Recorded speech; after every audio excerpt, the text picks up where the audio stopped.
Happy New Year's Evil!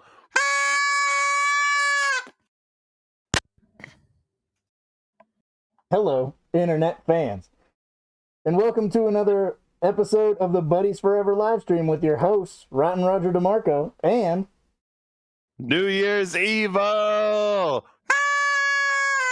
and New Year's Steve-O. Steve-O. I can't breathe in this thing. I'm not wearing it. Well, I was gonna try it. You're supposed to go another 2 hours wearing that thing.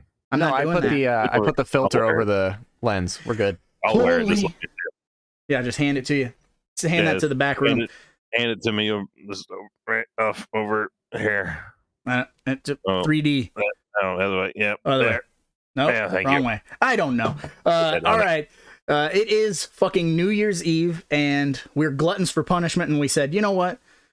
We're going to start the New Year's Eve celebrations with you guys, and we'll end the live stream at our regularly scheduled time, and then we can ring in the new year with our families and whatnot. But it's like we got a small group of the posse in the house. VHS Mikey, Chris Beretis, Miss Heather, Snarls Barkley's in here right now.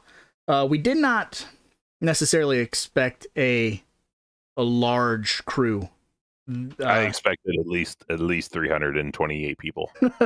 Where are they? I don't know. Tell your friends, warn your friends, warn everyone. Freddy versus Jason reference, deep cut. But it is time to close out not only the year, but the month, the Carpenter month, with one of our personal favorites, They Live. Yes, what better to wrap up the season of giving and Christmas with the just the complete destruction of human society and capitalism, and the rich get richer and the poor get poorer, and they live. Mm-hmm. The name of the game. It's a very Christmassy type movie. It's very spreading goodwill towards man type film. Yeah, sure. I definitely feel it for sure. Oh boy, I feel very depressed every time I watch this movie, but I've been a massive fan of this movie ever since I was a young kid, and I believe the first time I saw this movie was on Monster Vision with Joe Bob Briggs. Oh, so, and I remember him specifically being like, "This movie is not like what you expect. It's smarter than it's perceived, and it has staying power." And I remember that even in 1998 or 9 or whatever, whenever Monster Vision was on. That kind of sticking with me. And this really was, I think, the my film awakening to social commentary and subtext. Even though I'd been a Night of the Living Dead fan and stuff, a lot of that stuff was lost on me at a young age. It took something like this that kind of beats you over the fucking head with it to make me go, oh, okay, I get it. Yeah, this is just like a movie. Dad was like, "Oh, this is a fun one." He puts on glasses and he's gonna see weird shit. You'll enjoy it. And the first few times, neither one of us are like, "Yeah, that's Rowdy Roddy Piper in that role."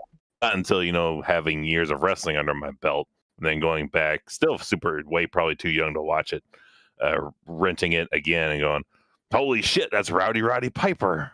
You know what's funny is if you watch interviews with him and stuff, there was speculation. He had some backlash from wrestling fans because wrestling fans believed that John Carpenter somehow, some way, back when this came out in '88, was able to put Rowdy Roddy Piper's head on a bigger, stronger guy's body. So Rowdy used to get that a lot. That's not your body. And John Carpenter is quoted saying that's the dumbest fucking thing I've ever heard. Why? Someone thinks they Frankensteined him? Mm-hmm. Cut off Roddy Piper's head and put it on another guy's body? Yeah, with digital. Some kind of... They think they did that digitally in 1988? Yeah, which is that's completely unheard of, man. They literally could only afford 2 fucking aliens. So, man, John Carpenter is ahead of the game in 1988 by 40 years. Right. So, yeah, his effects work. Mm-hmm. So John Carpenter loves... We don't have shit that looks that good now. No, we don't. Well, they try. Yeah, they try. It's close, but no cigar. We try, but it still looks like a video game. Mm-hmm. So we got Jesse in the house. We got Slasher Home Video Anthony Zulian. We do got the posse. Make sure you guys give us a thumbs up. I don't know what that does. Thumbs up, thumbs down, whatever. But sure, throw them our way. But yes, so speaking of They Live, and you know, we normally start the live stream with these kind of stats, other than the brief plot synopsis from Evil. But I was going to throw out the budget was in between $3 and $4 million, and I know we've talked about it this whole month with Carpenter's films not doing well. It's a broken record. Surprisingly, They Live grossed $13 million and was number one for 2 weeks, and then it just disappeared. Vanished. Yeah, so it had a brief run, and I think maybe it pissed off the wrong people and just pissed off the money folks. Mm-hmm. And it's a blacklisted movie, more or less, in the house here now, because rewatching it, the wife was like, "This is super depressing now. Like, this has just gotten tenfold worse since the 80s as far as the messaging in this movie." So she's like, "I don't want to watch this anymore. Yeah, I don't want to be depressed in my own home." Yeah, because it's not so much a movie anymore. It's very close to real Everything life. is like, yeah, this is literally probably the past year, 2 years, all just played out, and the only difference is that we actually see the aliens in this one, right? So yeah, speaking of that, Evil, you want to give the folks out there in internet land a brief plot synopsis of the film, and then we'll just get this ball rolling. Yeah, we have this is a movie where nobody really has a name either, like, other than maybe Gilbert, that is one of the homeless camp assistant workers. But this is just following a homeless drifter, Rowdy Roddy Piper, John Nada, which is all this is spawned from a short called 8 o'clock in the morning. It's like a couple of page short story, and that's where it's all came from. But yeah, we're following Roddy Piper, the homeless drifter, as he stumbles upon a bunch of aliens from space that just want to take over, and they don't want to terraform here. They more or less just want us to keep doing what we're already doing. But if we're cool with them, they'll give us money. Yeah, pretty much. Like, if you let us just keep existing, we'll let you have a little slice of the pie. We'll let you become something important, or at least wealthy. As a result, you get to see from the bottomest of the bottom, my man Buck Flower is as homeless gets in this movie. He's playing his number one typecasted role. Super homeless. Took all he learned from Back to the Future and applied it here. Buck Flower, rest in peace. Yes, but Buck Flower, rest in peace, Evil. But Buck Flower's not alive anymore? Oh. No. Rest in peace. But yeah, and he goes from rags to riches by the end of the film. It just happens. We never see him cornered or him giving up or why they want to make him a power elitist. Doesn't Cleans matter. Up well, though. Yeah, I love Buck Flower, and so obviously gonna go ahead and get it out of his side too. Like, rewatching it, I'm like, they want us to get 8 hours of sleep, go and work our jobs. Like, this is all shit I'm doing anyway. Right. What's really the problem? They're not even, there's not even anything presented as they're being malicious towards us or anything. They just want us to keep doing what we're doing, kind of thing. But so Buck Flower has to win my Alfredo Award this week, because you can't, in my mind, I can't give it to anybody else. Alfredo is why the award was spawned, but originally we were kicking it around. It was either going to be the Alfredo Award or it was going to be the Buck Flower Achievement. So Alfredo won out, but Buck Flower was also part of that inspiration. So any movie he's in, he's going to get my award for sure. I couldn't give my award to a person. I had to give it to the thing that this movie's probably known for more than anything on Earth. And it's a 5 or 7 minute long fight sequence that I guess got parodied and redid in South Park. Yes. And apparently this was even in the script. Like, Carpenter just wanted to have a hardcore fight sequence, and every page on the script is every page is a minute of dialogue. So for 5 pages, the fight continues, the fight continues, the fight continues.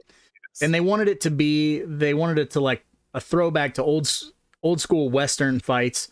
But then they got Roddy in there, and Roddy was like, well, we want like, I think it was 3 specific wrestling moves he wanted to squeeze in there. And Roddy and Keith David rehearsed that for 2 or 3 weeks. And super long, because he's a trained wrestler, and Keith David is a trained dancer. So they're able to really work their magic to make this fight look good. Also, Keith David had done some boxing.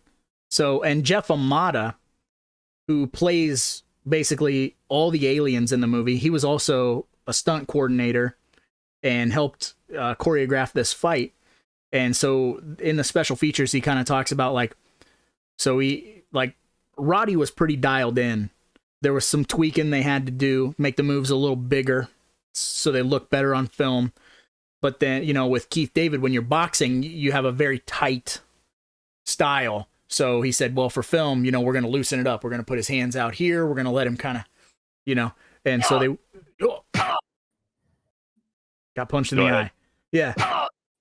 So they did all that stuff. And as a result, it is probably the most memorable scene in the movie. So I can't fault you for giving it an Alfredo. Yeah, I couldn't really lay on any one person. I was amused always by the dude who's the foreman on the work site, where he's just like, you park your ass someplace else tonight, Roddy Piper. I don't join up with nobody. Like paid Tuesday or Thursday. We have no idea what day it is either. There's really a weird sense of what time is in this movie, how much passes by. Right. I'm not really sure. Yeah, because they beat the shit out of each other and then hold up in a hotel until all their bruises heal. That's at least a week. That's a hot minute. 2.5 weeks. Fix those broken ribs. They look beat to shit. Like, they look rough after that fight. But I thought for years also in that fight, I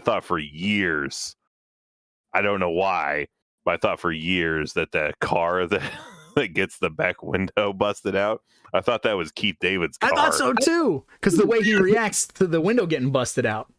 But I guess some people are like, no, it's just him reacting to, oh, geez, I kind of went too far by trying to hit you in the head with a 2x4. Like, oh, yeah, I guess that could be too. I just thought it was like, oh, he fucked up his car. But then I was like, how does Keith David have a car? He's homeless. Right, he's homeless. Homeless don't have cars. They're not allowed. I was going to bring that up because, like you said, in the script, it just said the fight continues, the fight continues, the fight continues. And Jeff Amata, when they were kind of blocking out the fight scene, he was like kind of pleading with John Carpenter, like, hey, man, I know you want like a 5 to 8 minute fight sequence. Like, you really, really want it, like this big epic battle, but it cannot go 5 to 7, 8 minutes without them bantering back and forth. There's got to be some sort of ebb and flow. So they kind of worked in, put the glasses on, because that wasn't even originally a part of it. You just got into a fight. I'm like, I don't know what. Well, that makes no sense at all. Like he just turns to Keith David all of a sudden and is like, whoosh, where's my pay? Yeah. Somebody asked in the chat earlier, what's my favorite line of dialogue from this movie? There's plenty, but one that I say all the time, it's my favorite Keith David line of any movie ever. Look, you crazy mother. Always a good one. And then you have the standard classic. I have come here to chew bubblegum and kick ass. And I'm all out of bubblegum. Which was Roddy Piper. All Roddy Piper, correct? All Roddy, because he had his own notebook of different promos and lines and things he could say in interviews and stuff, because he was always just a master at the microphone. And this was during his time when he officially retired from WWE after WrestleMania 3, did a retirement stint, went away for a while, and that's when this movie was done. Because also Vince McMahon doesn't like fucking wrestlers that are independent contractors. Yeah, but that's how he pays them. making money that he can't get his fingers in. So not a real big like the troubled times for a little bit, because Roddy Piper went off to do a movie and was #1 in the box office. Yeah, well, Vinnie Mac didn't get none of that coin. So yeah, here's the other flip side of that, which you touched on with him retiring. The true fact of the matter is he was let go from WWF because he told Vince McMahon, I'm going to make this movie, even though Vince was like, no, you're not. I could get you a different movie. And Roddy was like, I'm doing this movie with John Carpenter. I can get you no holds barred. Yeah. Come on. Like, you made the right choice. Mando is yours. Come on. Yeah, because WWF always churns out quality feature films. Mm-hmm. Yeah, for sure. X-Spawn 13's in the house. Groovy Movies in the house. Slasher Home Video. Try not to miss anybody, but there's so much stuff to discuss about this movie. One of the other things that's super notable is obviously the whole subject matter of this movie is very heavy. And in my research and my digging, I found out that John Carpenter hired actual homeless people to be on the crew so he could give them meals and a day pay, and then cast them as the homeless people in the movie. So like he let them work and get paid and get food. Was Buck Flowers homeless at the time? Did he squander all of his Back to the Future money and he had to be hired as homeless man? I wonder if anyone on the crew confused him with regular homeless. Right, yeah, he's that method. He's like, I've been living on the street since 1982. Rubbing like human shit all over his clothes and stuff to add some authenticity and stuff. Chris Beretta says that fight choreography in They Live is iconic. Absolutely. It's one of those things to where you don't even have to have seen the movie. And it's just in pop culture. Like, it is a South Park, and they do the fight like almost verbatim. The fight takes up half of the episode. But anytime you hear the music or you have put the glasses on or start eating that trash can, you know what I mean? Like, people know those lines without even seeing this movie. It's just how it is. Roddy just has a ton of great one-liners. Look like your head fell in the cheese dip back in 1967. I love when his accent slips in that. Like, yeah, I take these glasses off. She looks like a regular person, doesn't she? This is Formaldehyde face. Like a little bit of like Canadianness, I think, comes out of him there. Mm-hmm. Beat your feet. There's so many good things, but yeah, you brought it up at the top of the hour. Was that this was based on a super short story called 8 o'clock in the morning by Ray Nelson. But then in the 90s, there was a comic book series based off of 8 o'clock in the morning. Not a They Live comic, but an 8 o'clock in the morning comic, which I have never seen. I don't know anything about it, but just in my research. I know that's where the John Nada name comes from. And that's where they have a name for the aliens. Have you ever heard what they call them in the short? I do not. I don't know. They're called the Fascinators. The Fascinators? Nice. Fascinators. I never knew that. That's fascinating. I actually sounds like a bitching 80s hair metal band, personally. Right. It sounds like the band in Trick or Treat that the dude has with him in the band in that movie. The Fascinators opened for Tiffany at the mall, like in the food court. They were the local Canadian band. So here's something that it's not going to surprise you, I don't think, but the character of John Nada was originally written for, ready for it, Kurt Russell. But Carpenter had worked with Kurt Russell so many times. He's like, get the fuck out of here, like, Kurt Russell. Well, and then you already said it, but John Carpenter met Roddy at WrestleMania 3, I believe, right? Is that track? Could have been. Probably. WrestleMania 2, he was boxing Mr. T. Yeah. But previous year, he is hosting, or not hosting, but he's in the main event of the OG WrestleMania. But I could totally see John Carpenter getting like wind of him during a war to settle the score, which was the like mini show they did before WrestleMania, where it was Piper against Hogan, and that's when they brought in a lot of MTV folks and like Dee Snider and Little Richard were all doing promos on how the fight between Hogan and Piper was going to go. Well, yeah. Fun fact: Carpenter is a massive wrestling fan, right? And he actually used to write articles for Ring magazine, which is fucking crazy. So I didn't know that. I would love to have those articles. Right? Like I had love to know what he wrote about. I had no idea until I started doing the research for this movie.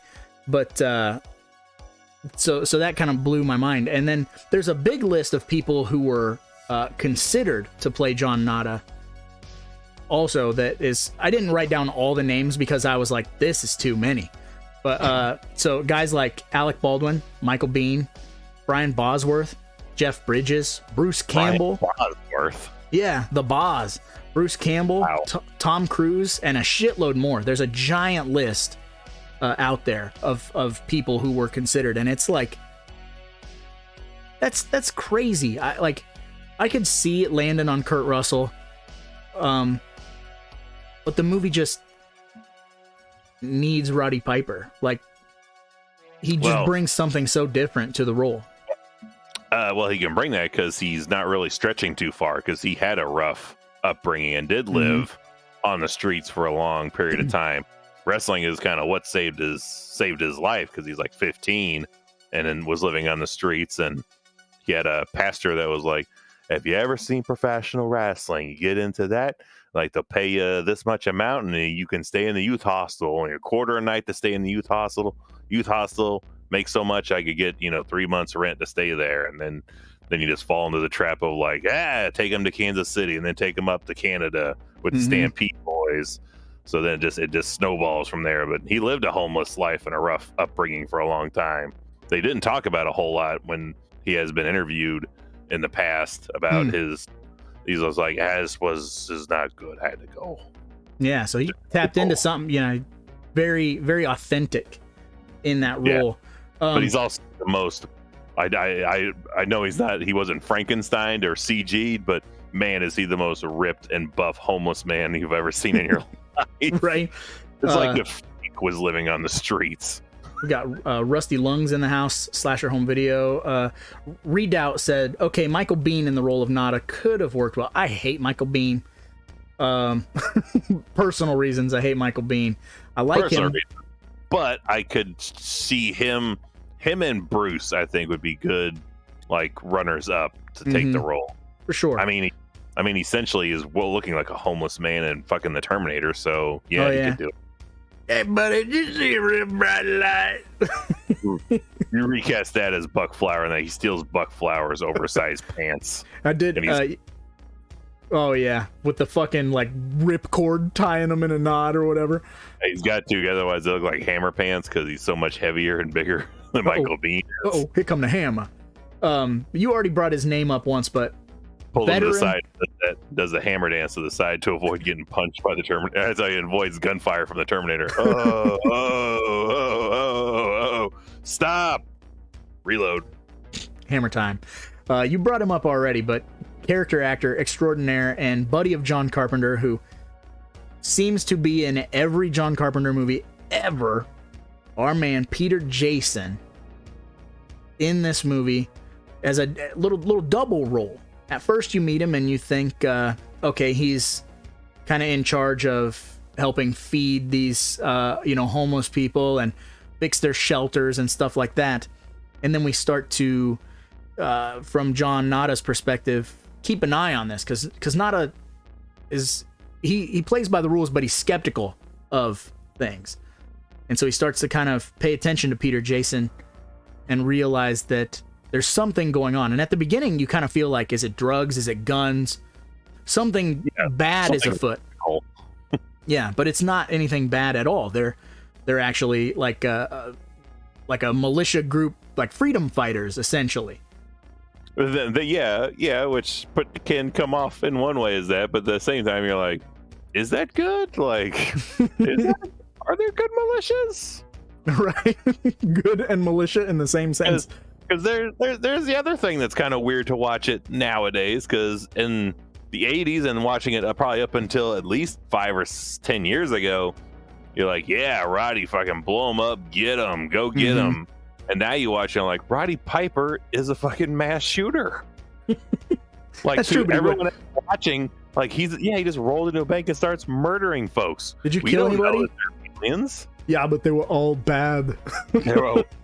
We don't know that they're bad. He only shoots aliens. He never shoots aliens. But to everyone else that's not wearing the glasses, right. They don't know that. They're just like, this dude just came in and started randomly shooting people. Right.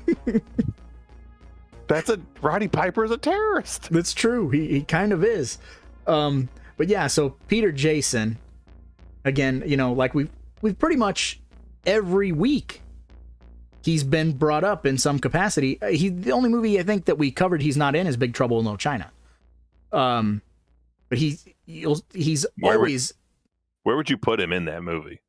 Oh Jesus, I don't even know. Like, I don't know Take out Eddie and make him the maitre d' of the Dragon of the Black Pool. That's right. First time plugging somebody with that fucking face he does.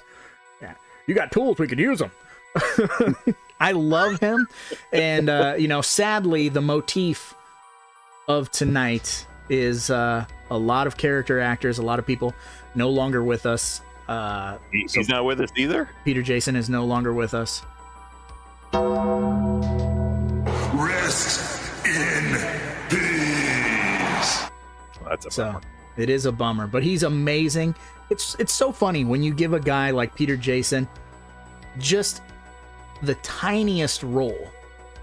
How it could just be such a throwaway bullshit role, but he can bring something so unique and so real.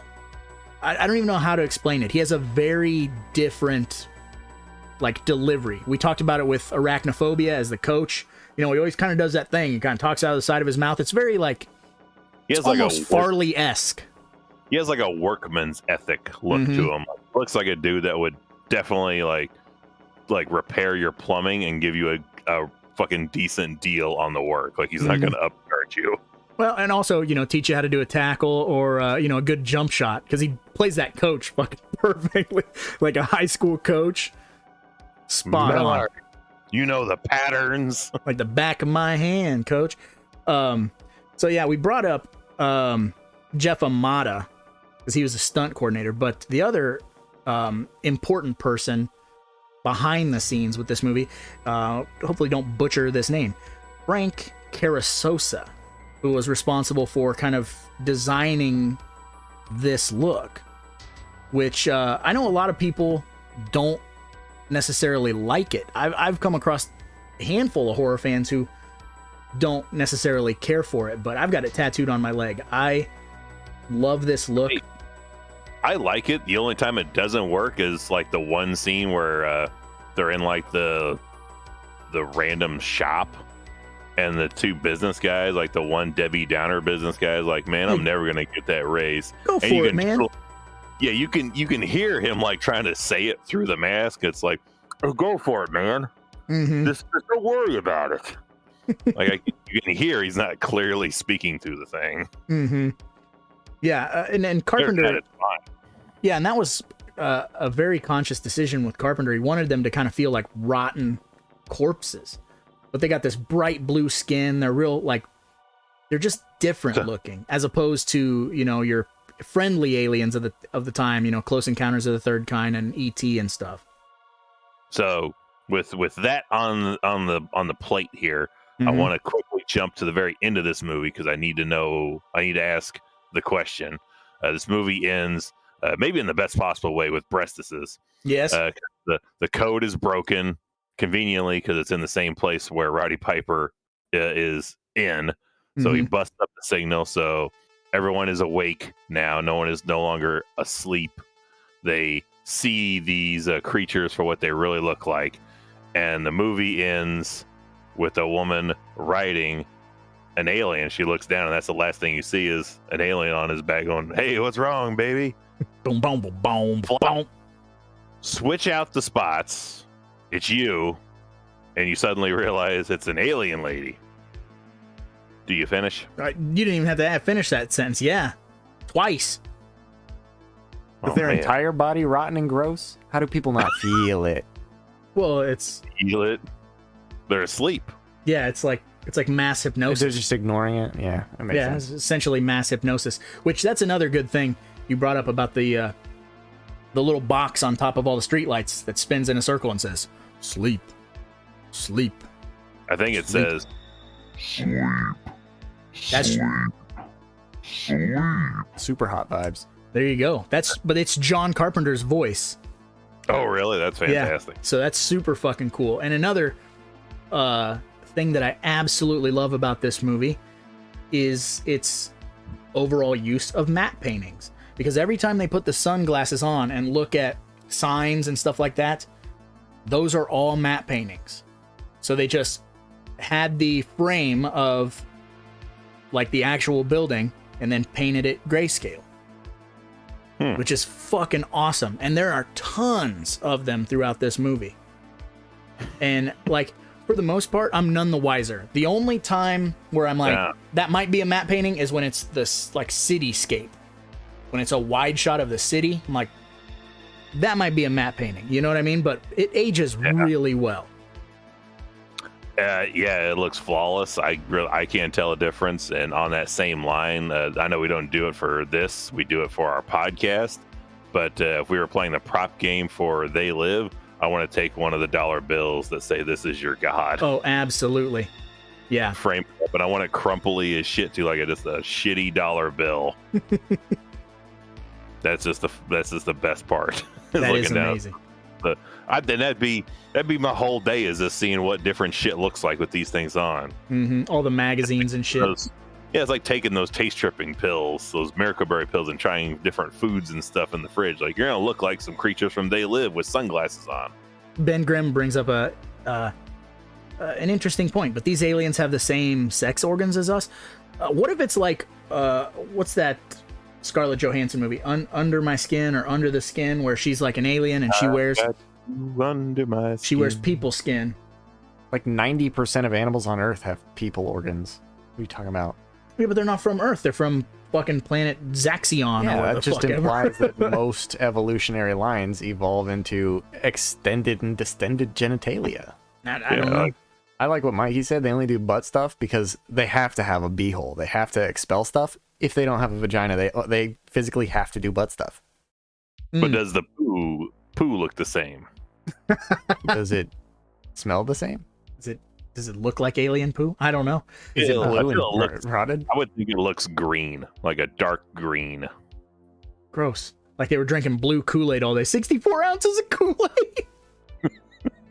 So much sugar. 2 of them. So yeah, another person I wanted to bring up. A lot of names that I'm not overly familiar with, because most of the time Carpenter works very close with like Dean Cundy and stuff. So when I was looking into this, Gary B. Kibb was the director of photography, but he also worked on Big Trouble and on Halloween, even though he wasn't the primary director of photography. So, which blows my mind that in all the Halloween documentaries I've seen and everything, I've never heard this fella's name. So I'm going to have to look more into what he has done. But for it not being Dean Cundy, it has a very, like, it feels Carpenter. Very wide, like all the lenses, everything's real big. And, you get a real good sense of like being alone in the world. The world is just, it goes on forever. It's really like commands the frame. And bleak and dark in places too. Like when the homeless camp is raided, like it's super, super dark. Like all you can really see is chopper lights and the flares and the cop car lights going on. Like it's not really, really well lit. And it's one of the few times it's not a bad thing. Like usually it's like I can't see what the fuck's going on. I get Transformer syndrome. Like, what's happening. I don't know. I think you But don't. here, You don't. you can tell, and it still works. Yeah, well, because it's very heavy. And Carpenter said that was like one of the hardest scenes for him to shoot, is because he It's hard to remembers, watch. seeing news footage of stuff like that happening. You know, the eradication of the homeless and pushing them out and getting rid of like you look at shit now, like park benches have those fucking ribs on them, and like under buildings have all those spikes and stuff. Like, anti-sleep here. Like, we should be doing the exact opposite. We should be, building little fucking lean-tos, little one-room fucking tiny homes. That's why Arnold Schwarzenegger is still winning us over in this day and age, because he just got done buying like 25 small mini houses out in Los Angeles, I think, for veterans to live in. Like, he just straight up bought these small houses that are pet friendly. I was like, oh my gosh, you're really gonna make it much 10 times worse. You have it for Lulu, in case you have a mini horse for your house there. So speaking of things being bleak and very depressing in this movie, but still and I also think that the score lends to the bleakness because it's very bluesy. Wah, wah, wah, wah, wah. It's not like this is in my top probably 3 Carpenter scored films. It's so good, but it, like, when you listen to it, you don't get hyped. You listen to it and you're like, I do get for the version of the theme that's played at the end, like during the credit. That is a bit more up tempo, and that's I like more that. Carpenter. Yeah. Like, yeah, it's fucking fun. But all the main theme is like belongs with footage of people sleeping in fucking, cardboard boxes and people being at the unemployment office and not getting jobs. But walking from Colorado to Los Angeles on foot. Work just seemed to dry up, man. But that's one thing I talked to you about off air yesterday when I came to visit. One of the things that infuriates me so much about the making of this movie, because it had a $3 to $4 million budget. That's a good budget. Maybe not so much back then. I don't know. Like, I don't really know as far as like it being a lower. I didn't get the inflation on that, but I did get the inflation on what you're about to tell me. Mm-hmm. So in the opening sequence, John Nada is just kind of strolling into the city, and he's got his backpack and just kind of trudging. Well, like the very opening sequence, they show the "They Live" graffiti, and they kind of pull that out. And he walks graffiti, and I fucking love that. Yes, and he walks across this train track. This train rolls by. They had to pay $12,000 to get that train to kind of screech by. They fucked up the first take, had to back the train up and do it again. It cost them an additional $12,000. $24,000 for a shot that's in the movie no longer than 8 seconds. No longer than 8 seconds. Which in today's money is about $56,000. And that's, we were talking about it, and that's why I hate the Hollywood system so much, because Carpenter kept trying to dip his toe into like, okay, I'll play the game. I'll do what you want me to do. I'll play with the big boys. And had he made this movie on his own with like Dean Cundy and like 24 other people, they would have just had Roddy Piper illegally stand by a railroad track and say, as soon as this train goes through, action, dude, and get that shot for free. But instead, it cost them $24,000 fucking dollars, and that blows me away. Why? Because they probably had like, you probably what's the transit system like, because you're halting that train track, so nothing further can go on, and so time is money for them because they're literally shipping goods. So yeah, that's just so aggressive, and I'm like, man, just steal that shot, just George Romero that shit, Yeah, that shouldn't cost you anything. That should just cost you time of day. Bill Lustig it. Coin at all, yeah. And I'm disappointed that They Live on that graffiti on the wall. Fantastic thing. Have not seen that in real life once. Plenty of dicks and swastikas. Not once have I seen someone spray paint They Live in an abandoned building. And I'm disappointed in the human society. We haven't covered Maniac, have we, right? A lot. No, we haven't. Yeah, when are we going to cover a fucking Bill Lustig movie? Let's do both Maniacs in a row. And all 3 Maniac cops. All the Maniacs we can handle. But 10,000 Maniacs. Dude.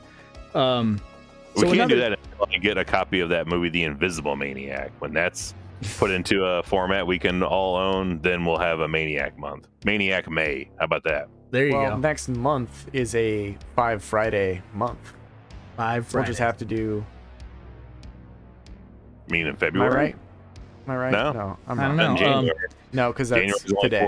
One of the things I wanted to talk to you about, Evil, because we're big in our counterfeit combat. We're big in our stuntmen world. You know, stuntmen don't get a lot of praise. You only hear a handful of names that really get propped up. Like, obviously, Kane Hodder gets propped up because he went on to become an icon. But there is a stunt in this movie that, in my opinion, is one of the greatest stunts that I have ever seen.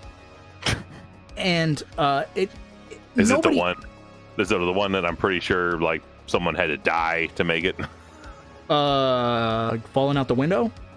After getting busted in the head with like a wine bottle? Yeah. Let me tell you. He should look like John Ritter with like all that those nails in his face from Bride of Chucky. Like that should just be glass all in Roddy's face.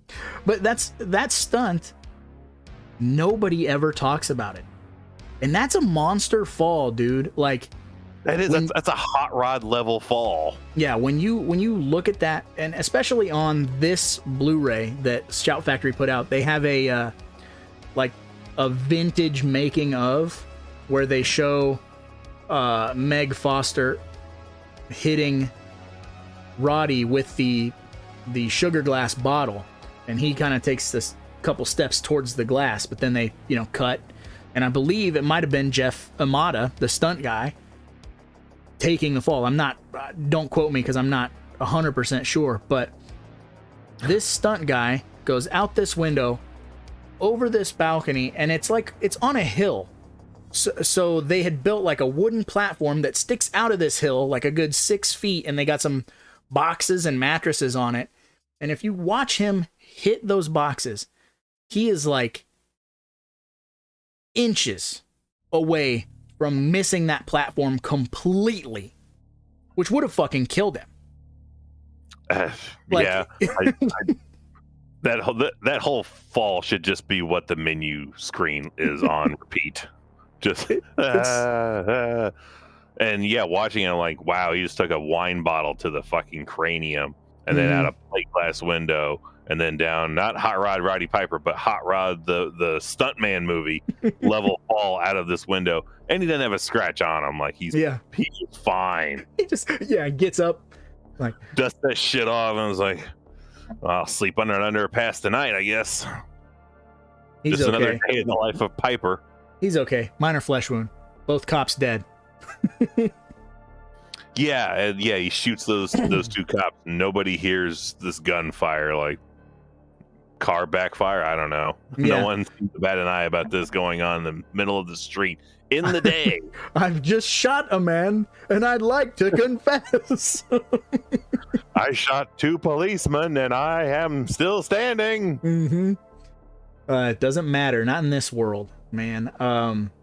Yeah, he just shoots 2 cops, then grabs a shotgun out of the cop car, and he's avoiding more cops and backs into a building, and then realizes he's in a bank, and he's just like, oh shit, and just kind of wings it like, fuck it, I'm just gonna start killing these. Just kill everybody. Which is like one of the best sequences in the film, is when he first starts to kind of lose his shit and just Mama go. don't like tales. Mm-hmm. Which is, again, it's super quotable. Every time he opens his mouth, you're like, I don't like this one bit. Not one bit. Who are you, little fella? Mm-hmm. Come to tell him where I am. Nice. So I don't good, dude. understand that one, because that one, he shoots a little UFO that we can't see without the sunglasses, but there literally are parts that fall when he shoots it in the real world. Yeah, even though it's all in the real world. It's cloaked, right? Like they have cloaking. Which another thing is, it's always been funny to me, and I think someone brought it up in the chat. The watches that are their teleporters, they're not really teleporters. They're like give you like a Wile E. Coyote fucking Acme hole in the ground and drop you down into the sewer where apparently the aliens. I believe you're referring to the magic hole from Who Framed Roger Rabbit. Yes, exactly. Yeah, the Acme hole in the ground, like drop you down into the fucking sewer where everybody's riding golf carts and using Ghostbuster PKE meters. Like, there are so many fucking movies that utilize the PKE meter. This fucking Suburban Commando uses it as like a tracking device. Like, they really get their mileage out of the. Whoever made that prop has really gotten his money's worth out of it. It's probably Steve Johnson. I'd put fucking money on it being Steve Johnson, because he does everything. Man, what are the, like? Oh, I got the prop. I got the tracker here. Like, oh man, where'd you get that from? Ghostbusters? Nah, Suburban Commando. Boo. Not even they live. I was frozen today. But yeah. When they get sucked down, when they go down into the underground tunnel thing, then there's a bit of logic I don't quite get, because they're underground. And they get a tour from Buck Flowers around, and they get to the airport area to where like we see dudes walk up to a platform to a big open space of space. Just open space. But they're underground. Yeah, they're underground, but it looks like they're on a mountaintop or something, getting, zapped into other planets, different world to worlds. Like, maybe that big window is like it's like a screen showing you the home planet. That's what I assumed. I was like, it was all windows out into somewhere else. It's like when people have, like Resident Evil, when you have compound built like the Hive, they have windows that are just like LED TVs showing outside. But we see dudes get shrunk down into little balls of light and fly off into different directions. Like, how does this work? It's right open portal. It's right there with the same logic that I love that Roddy Piper never questions. Is they're inside the building, which is like and a ballroom. No, when they're at the militia's second meetup place, when they get ammo up, they get the contact lenses instead of the sunglasses. Holly is in there with them. I think she's a double agent the whole time. No, yeah, she is. There, gunfight breaks out, and then all of a sudden she's just inside the television studio building, just wandering around. And Roddy at one point's like, I know she's in here working. How did she get in there? Which, here's the other thing too. Who shows up to work after a gunfight? Yeah, really, April O'Neil, really dedicated reporters. But so like, they're underground. They're in a big giant ballroom where you're getting this kind of yeah. Tremors reference, deep cut. Just by the way you said it. But they're in this big ballroom, and there's a big speech about how the alien race is doing well. And then Roddy Piper, Keith David, and Buck Flower are going to go on a little tour. They don't walk very far, it feels like, and they're at the TV studio. Underground at the TV studio. And hey, can my buddies get a look? They never seen inside of a real life TV studio or whatever. And then they bust out their guns and go on a fucking crazy shooting spree inside the TV station. Like, unprompted, they're just like, all right, let's just start killing in here. And Buck Flowers, the smart guy, is like, I'm out of here. I ain't dealing with this bullshit. Later, boys. And then both of them just enact the mass shooter thing again and just go through this office building, blowing away zombies, blowing away these aliens that just look like regular people to everyone else in there. So I'm not sure everyone working in this. I'm sure the mail boy doesn't have any idea about this alien takeover that's going on. He's just like, get me the out of here. Are you hitting me with Clerks logic about the Death Star?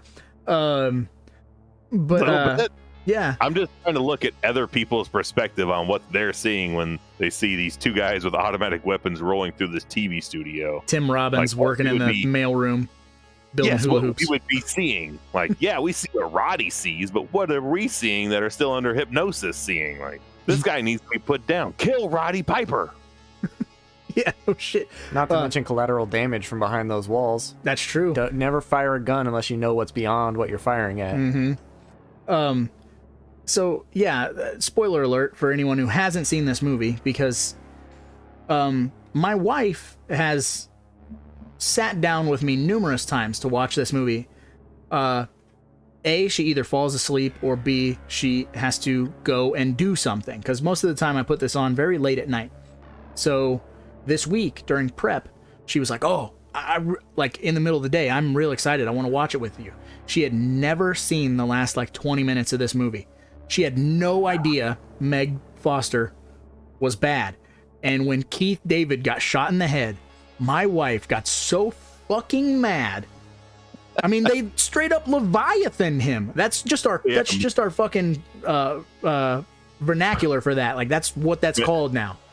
Meg Foster realizes there's only about 10 minutes left in the feature film, and she's like, oh shit, we've not killed the black man officially yet. We got to take care of that. Because the only other black guy we see in the feature film is the preacher. And he's he gets beat the fuck up. But we never see what the fate is of the preacher, the scientist that's breaking through on the TV signal, or Gilbert. We have no idea what happens to any of those three guys. I'd like to think beaten Gilbert to pulps. I'd like to assume Gilbert got to live on, and that Buck Flower got to like keep his alien money and never was homeless ever again. But we gotta talk about my favorite. Flower switched over, and his punishment to switch over is like, all right, you got to eat Gilbert now. Kill him and eat him. He would. Buck Flower will do anything. Buck Flower would eat a man to stay alive. Goddamn right. We got to talk about my favorite part of this movie, though, which is they don't mean for it to be funny. It's unintentionally funny, but every time it happens, I lose my shit. Is when Roddy Piper shoots Meg Foster and she goes, she just falls back like super stiff. And he shoots her with like, it looks like a cigarette lighter pistol. Like, yeah, it's super tiny. And how long has he had this thing? Is that he just has it up his sleeve? How long has this thing been there? Did he get it at the reloading station? It's like when this thing would come into his possession? The gun's so small, it's like the shit like burlesque dancer bitches like tuck into their little garter. You know I mean? I would love if he used the gun boot from Tango and Cash. Oh, yes. This fucking work boot up and fires a shot out of that and just takes Meg Foster's head off, just like the deleted zombie scene in Night of the Living Dead. Just blows it the fuck up. Oh, Matt O'Brien says Gilbert dies. You don't say that. Gilbert's dead now. Rest in peace. Spectacles, testicles, wallet, and watch. He's not with us anymore either. Rest in peace. Keith David and John Carpenter, both still alive. Very much still alive. Thank you. Hit him with that again. Hit him with it again. Cream. They are the cream. Now, as we always do our awards, and I know you didn't really have your Alfredo. I could not come up with a Gwildor. There's nobody in this movie I don't like, because the cast is very small, and it's just a straight, like, once the story is set in motion, it's like it's just a straight line. Like, we don't have time to go, oh, that random character actor who smiles in the bean line, I don't like them. You know what I mean? Like, no, there's nobody in it that I go, I could do without them, really, you know? I could do it. I could do without like the 20-year-old like kid who apparently is a mute and can't speak, that Roddy has to like help out of the alleyway and then just leave him with, which I would be like, just go with this random fucking family, like, you weird mute kid. Not quite Billy Butler. I used to think that was Billy Butler until I got this on Blu-ray, and then I'm like, that is not Billy Butler. I loved you in They Live. I wasn't in They Live. Mm-hmm. Yes, you were. Yes, Dude, you were. Roddy Piper saved your life. I have a sidebar. Since you said that, I will never forget it. First year at Crypticon, when Ernie Hudson is there. One of our mutual friends, she worked Crypticon, and she came up to me after meeting Ernie Hudson, and she was like, "Oh my God, I cried when I met him. I told him I loved him in Monster Squad." I go, "He was not in Monster Squad." The color drained from her face. She went, "What? Really?" I'm like, "That was racist. They don't all. You were just racist to Ernie Hudson. He's a very good policeman, you know." Like, you just looked at this person and just went, "Your intellect is as weak as your dollar." So that's a fun little, sidestep from back in 2013. There it is. Roger's going around telling people, "You are made of stupid." You don't know who Ernie Hudson is. All right, so I'm trying to think if there's anything I haven't yet addressed. Evil, you got anything else you want to bring up? We're down to like our last 7 minutes of this first hour. I was still super young, so at the same time, I'm like, I never realized it was Roddy Piper for a long time as a kid. And also because this is a movie I put on, and eventually it gets to the end and it's ending in gun battles and shit. So I impromptu, I'll always start playing with like my action figures and stuff while the movie's going on. So for a long time, I did not also realize that Keith David gets shot, because it's a really quick blink and you miss the scene. And I also never took it for a long time that Roddy Piper character dies at the end of this movie. Yeah, it does not make it.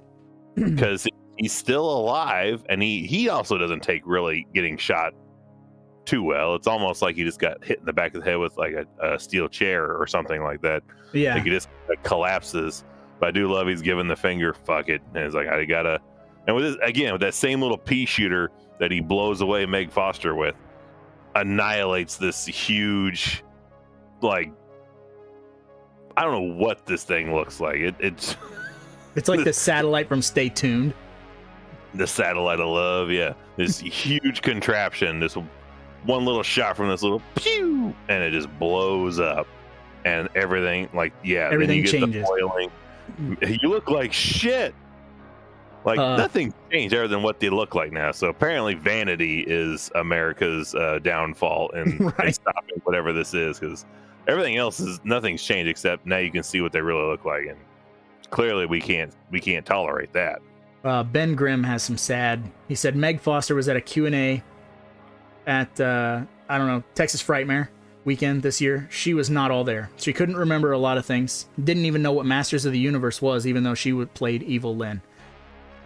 Sadly, that is something that we are kind of all too familiar with working in conventions. I can't even remember what year it was. Piper Laurie was at Crypticon, and 15. She was okay. So she is the mother in Carrie. She is the first teacher to kill people in the faculty. She's done a whole bunch of stuff, and I had to moderate her Q&A panel. So I'd sit next to her and, relay the questions that the crowd was saying, say them back to her.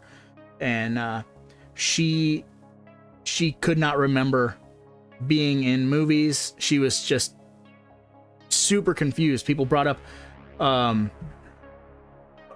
what's I want to say like Wizard of Oz, like the sequel to Wizard of Oz, whatever the fuck that thing was. Return to Oz. Yeah, like she's in Return to Oz or whatever, and she was like, I'd love to see a sequel to Wizard of Oz. Like, didn't even know. I love that. That's great. Like, I'm gonna apply to be into that. That sounds like a hell of an idea. And it's a really weird thing when you're sitting right next to it.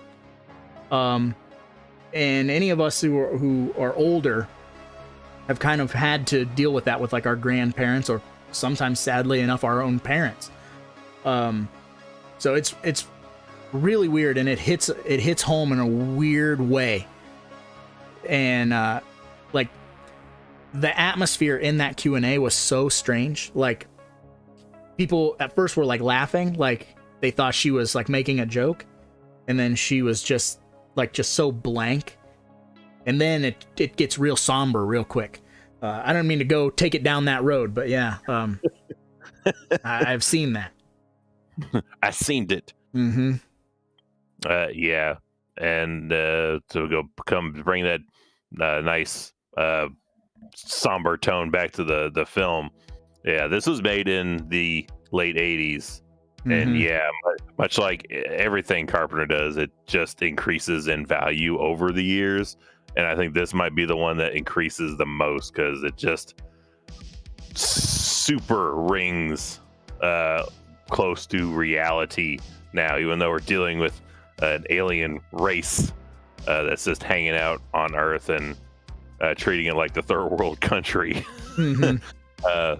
There is a mountain of things you're like, wow, we ain't gotten any better in the years. And Carpenter, that was all very conscious because, you know, Carpenter doesn't give a fuck, and he always says what's on his mind. Yeah. And that's why we love him so much. He's a very he's that your opinionated old uncle at the barbecue, you know, that'll be like, let me tell you something, kid. And he gets to do that on a very grand scale with cinema. And he was so fucking tired of the Reagan era and all of the stuff that was going on, and he was confused, and he was like, how are Americans who is buying into this? Why are they buying into this? And he had a different perspective on it, and he was like, no one can stop me from making a movie and essentially saying exactly what I want. You throw a fucking monster in it, and you know the horror genre is wide open for all of your social commentary. That's where I think most commentaries on things come through. Like, not so much necessarily in romance or comedies, dramas, but I feel like the range is pretty open in horror to do it, because you have the scapegoats of, it's an alien race doing it, so you can hide everything under that and still get everything out there you want that you want out there, but it's under a clever disguise. So you get it. Yeah. And as a result, it will age like fine wine. I mean, here it is. Unfortunately, yes. This is the one movie I didn't want to age better, but it does. Yeah, it's super depressing. Yeah. Matt said I'm highly depressed now. I don't know if sorry can make up for it. Yeah, dude. Don't worry, because we're gonna come back in a hot minute with our second hour of the live stream on They Live, and it can't be anything but super positive because we're gonna do some super awesome, fun, positive things. We'll be right back. Check out this little sneak peek.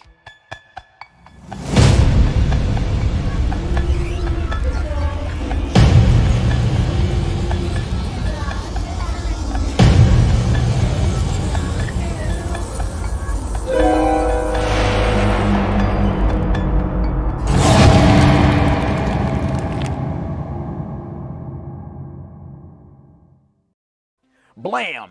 Hello, internet fans. Whoa. This is our commercial break.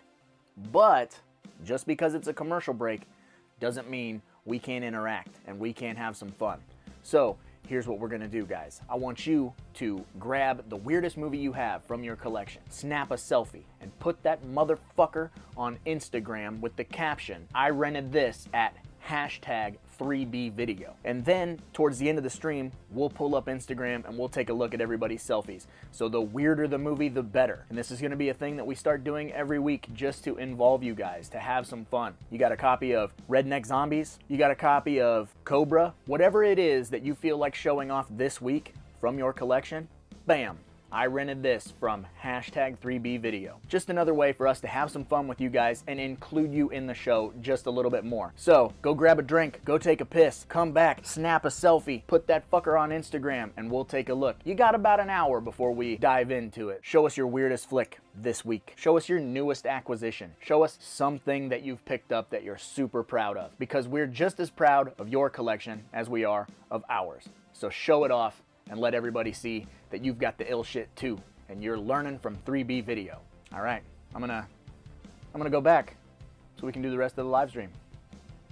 All right, guys, I'll see you later. I'm not gonna walk. I'm just gonna. Yeah. And we're back. I added posters. I added posters. Well, we cannot waste any time with this because we have so much in the second segment. I gotta fly through. Once again, I have to fly through our first segment of the second hour. So we're gonna waste no time at all. We gotta talk to some folks who hated this fucking movie so much they jumped onto the interwebs to tell us all about it. It's time for Amazon 1-star reviews. And look at that. Look at that. Voila. Boom. All right, Evil. Let's do this. All right, so only a couple we got here. So first up, we have AA Ron on March 3rd, 2021. Super recent. He says 1 star, not a kid-friendly movie. This movie was fun, tacky B movie from the 80s. The script is basically all one-liners, and the fight scenes were pretty funny. What upset me about the movie is that it was tame enough that I wasn't worried about my kids seeing it for the whole movie, but then the very last scene of the movie is a surprise topless sex scene, completely irrelevant to the plot and just put in as a joke. Any movie that ends in Breastus' joke is a good movie. Yeah, I'm sorry. Just have your kids cover their eyes for that 3 seconds. Yeah. Next up, we have The Michael, just Michael, on October 10th, 2019. He says 1 star, not multi-format, do not buy. Falsely labeled multi-format. I could have paid half the price for a Blu-ray copy. The movie itself is great. He's just mad he didn't get Blu-ray and DVD. Indeed. And man, I love this one. Actually, I'm going to save this for the last one. I'm going to jump to this other one here. This is from Bob. From July 26th, 2005. 1 star. Warning, this DVD is censored. They Live is an awesome movie if you can find the uncut edition. They made scenes when they looked through the glasses, black and white. They were color on the old VHS release. No, they were not. The head explosion scene is missing. That's not the right fucking movie. People? Why do you feel the need to censor a movie if you like censored movies and this is the censored edition? What the fuck did Bob see? I don't know. He saw a cut of Scanners. Yeah. The TV cut of Scanners. You know? Boring as shit. I would totally put money that he may be fucking confusing Scanners for They Live. Mm-hmm. I have confused Scanners for They Live. Cronenberg for Carpenter? Yes, 100%. Damn. I know for a fact he's thinking Scanners. The Splody right. Heads? Splody Heads. Hold So on. to wrap up the end of the 1-star reviews, so then we can jump right into segment 2, which is going to take a lot of time, as it does with Carpenter flicks. From Chris Davis on December 27th, 2019. 1 star. Wrong movie in the case. He got The Wrestler. No, I bought this several months ago and just recently opened it. There's your first mistake, buddy. Mm-hmm. Much to my surprise, when I opened the case, They Live was not in there. Instead, it was 2 of The Quiet Place. Wow. Okay. I'm not even sure that's possible. Very disappointing. 2 of The Quiet Place. I'm not sure if he got A Quiet Place 2 or 2 copies of A Quiet Place. 2 or 2? 2? 2. Like 2? 2. 2? 2? 2. It's a number. Question 2. It's a battlefield strategy. Like, is she coming 2? 2. 2. 2. Holliston reference. That was wonderful to get. It's been a long time since we had someone get the wrong copy of a movie in their case. So that was a nice surprise. So that's all the 1 stars again. Very short. That is actually not done on purpose to limit our next segment down. It's just hard to find those. Limit. For this. Another Limit. one of those funny words. Limit. It is a funny word. All right. But also funny words is what goes on in our next segment, which we're short on 1 stars because people love Carpenter movies. But one thing we have in bountiful, plentiful amounts is poster designs. So it's time to look at 1.5 million poster designs that apparently all 3 of us decided to participate this week and put posters into this segment. So we're all going to look at some different posters from all 3 of us and determine whether they are money or they are mishaps. So let us know in the chat. Let's jump into these. This movie ties for the most money or mishaps that we've had so far with 16. But the first with all 3 participation. This is absolute money. This looks like an NES cover. Mm-hmm.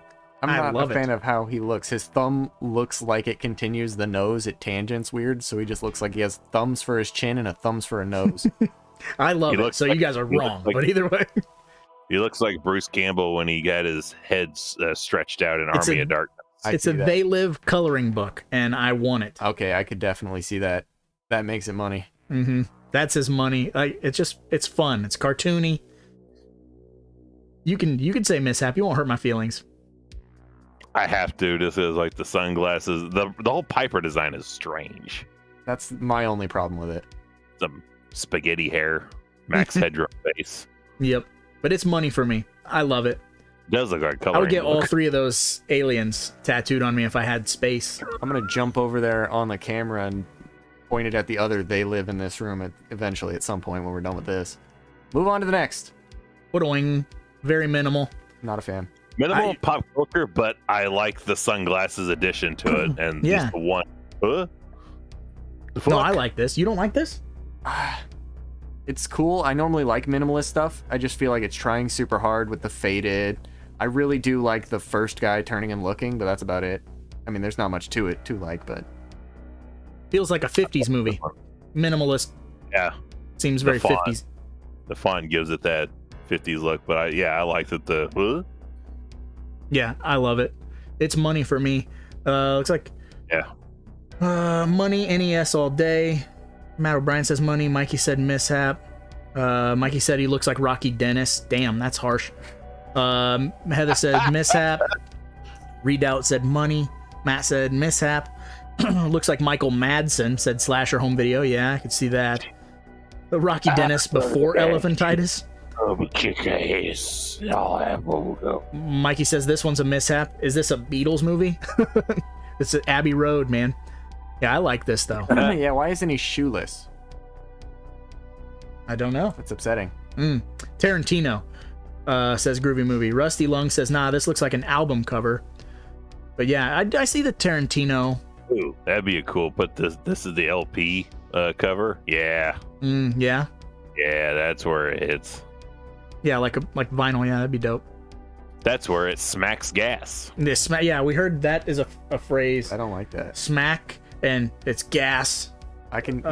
Evil's daughter said that. I'm like, I've never heard a kid call something gas. Like, it's got gas. I'm like, what does that fucking mean? I've got gas. Yeah. Beano. No, Beano gas. Brought to you by Beano. Brought to you by podcast is brought to you by Baldo. Baldo. All right, on to the next. Sponsorship guaranteed. Absolute money. That's the cover you got. Yeah, couldn't buy that fast enough. This is Roddy Piper is jacked too much. It's money, but man, he has a Schwarzenegger body there. Maybe that's what they thought they were seeing. I like that there's a poster on the side on the right. There's waist. Oh yeah, I see it. As I said, the camera's kind of over in that general direction, but yeah, no, I love this. This also feels like it would be like a Sega game cover. Or Atari. This is like it's got some attitude, you know? Yeah, it's really pushing what you're not going to be experiencing in the game. Sega 3DX, like fucking Comic Zone or some shit, you know? Sewer Shark. Yep. I love this. This is as money as it gets. Lots of money happening. Need to upgrade to that copy so badly someday. Yeah, it's definitely worth it. You should do it before it goes out of print, because a lot of Scream Factory stuff is going out of print, and I'm finding that just random bullshit that I have on my shelf is worth a ton of money. It's freaking me out. And honestly, as much as I do like this, I didn't buy this edition initially because I like the original poster art too much. But luckily, it is reversible. So you can have the best of both worlds with this. But yeah, this is good. Roddy Piper is just comically funny to me with how ripped he is. That's how we do. We have the cover art on the slip cover, so then we can go to the old school cover art. Mine is signed by Keith David and Meg Foster. Just saying. I had Meg Foster signed Masters of the Universe, and Keith David signed Men at Work for me. So. Oh, nice. All right, on to the next. Right. Yeah, I love this. This is like a Gutter Garbs shirt or something. This looks like Fright Rags. This looks oddly similar to the Joe Bob Last Drive-In hoodie I have. I love everything about this. I love the colors. I like the crushed beer can. I'm all about the beer cans and the fucking newspapers and shit. Consume. This is your god. Yeah. The president on the TV. The little portal. This looks like the world of the Running Man. Mm-hmm. Got a commercial! We're going to rip out your stomach and pull out your goddamn spine. Money. Nice poster. Money. Definitely a shirt, says Mikey. Ooh, I want that one. Money again. Yeah, it's got to be Gutter Garbs or Terror Threads or one of those people. I'm putting it on Fright Rags. Yeah, but this is a Fright Rags design. Fucking gorgeous. I saw that and I was like, yep. Yes. Must have. Consume this poster. But How much for you to buy and then eat this poster? I don't know. That's how big of a poster? Not a full size. 5x7? Bigger. 11, 13? That's like a piece of paper now, isn't it? Now, isn't it? Fucking eat a piece of paper. I'll do it. How big is your creep show over here? Oh, I don't know. 11, 16? 11, 17, yeah, 11, probably. 16, 11, 17. All right, 11, 17? $50. That's not bad. I'm buying that. Carlos says, I hate the tagline. You think they're people just like you. You're wrong. Dead wrong. They're Republicans.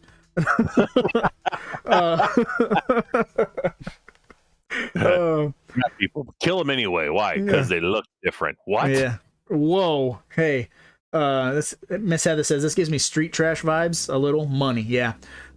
Yeah. It does kind of feel street trashy. If you look at that last drive-in design that Fright Rags did, the first one, like where Joe Bob's like he's overlooking the drive-in setup, like how the TV is placed and everything, it's super similar.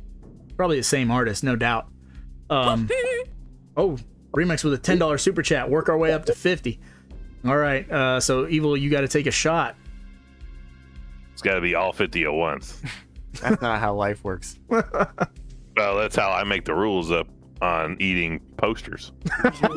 There are rules. There are certain rules one must abide by. I have altered the deal, Remix. Pray I don't alter it any further. That's a fucking Star Wars Episode 2 deep cut. Fuck the prequels. We don't call those 1, 2, and 3. Oh, that bottle that is fucking toast. empty as shit. That is it. That is. Was that corn whiskey or corn whatever the fuck? This was the first of the donations from Miss Heather. This was the Popcorn Sutton small batch recipe vodka. It just had a little bit left in it. Yeah, so he tried to get me to take a drink of that this morning before I left his house. I was like, I'm not drinking vodka and driving 3 hours. I'm not doing that. Well, we were recording a podcast this morning. They're like, well, you got to get, lubricated before we do that. I had a Coca-Cola. All right, on to the next. I had a cola. Whoa. This is odd. At least it's got Buck Flower on it, so it gets money all day.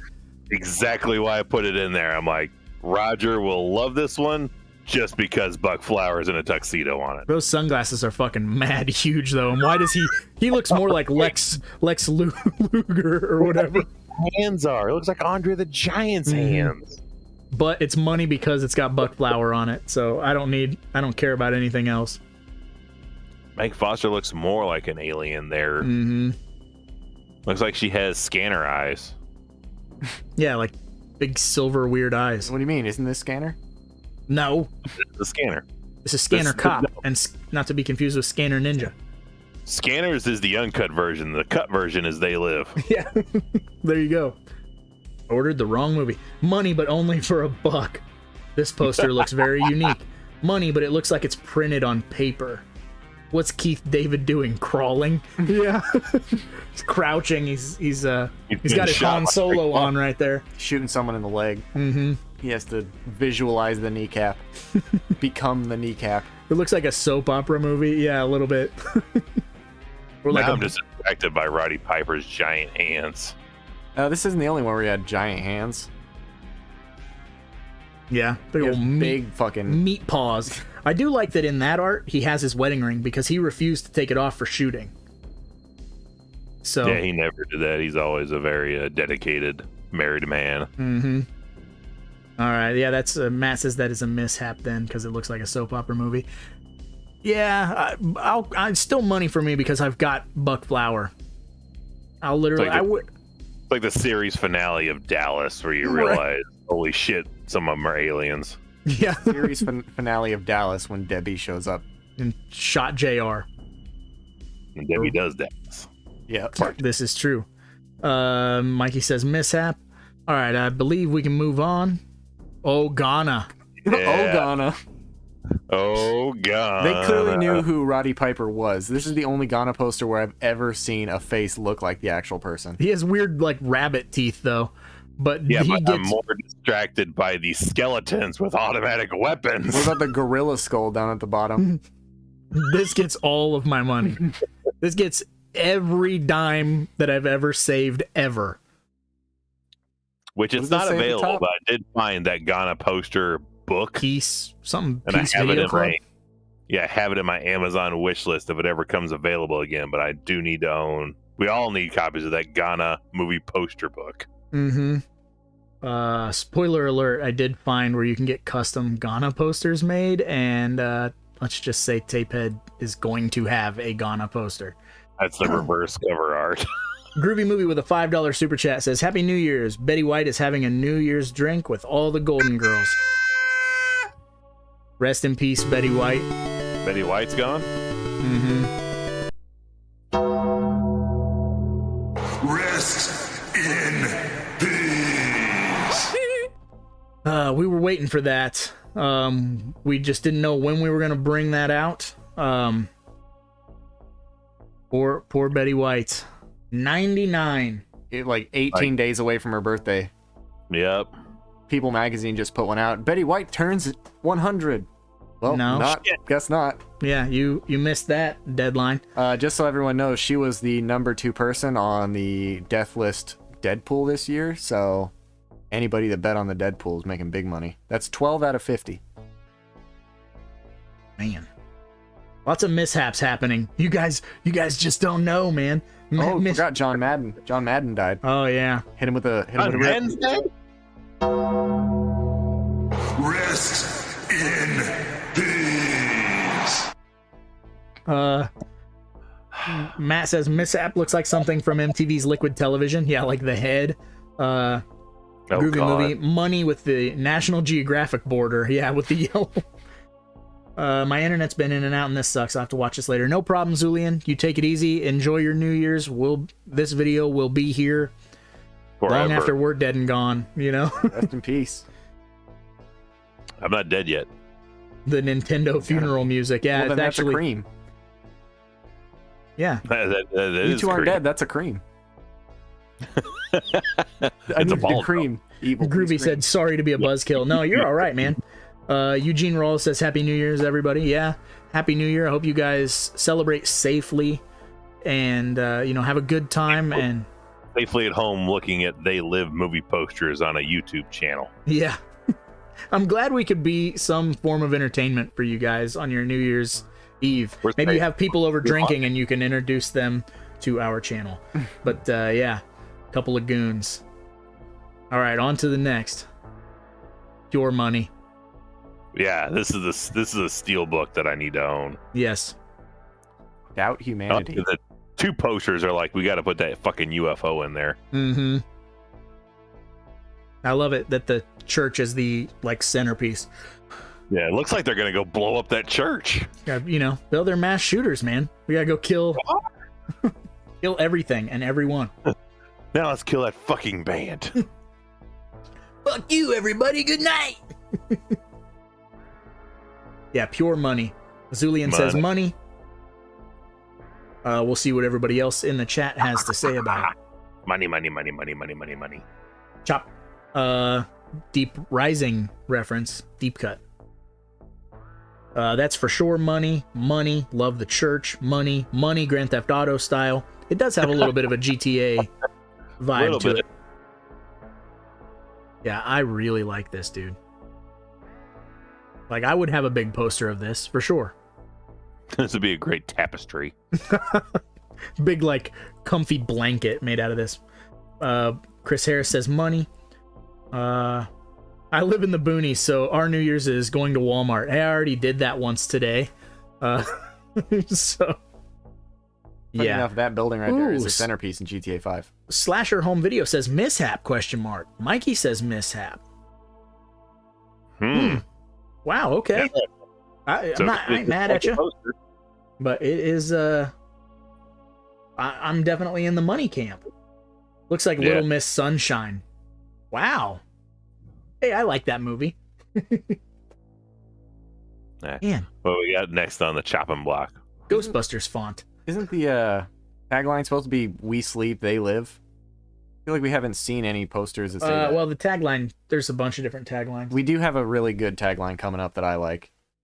Obey.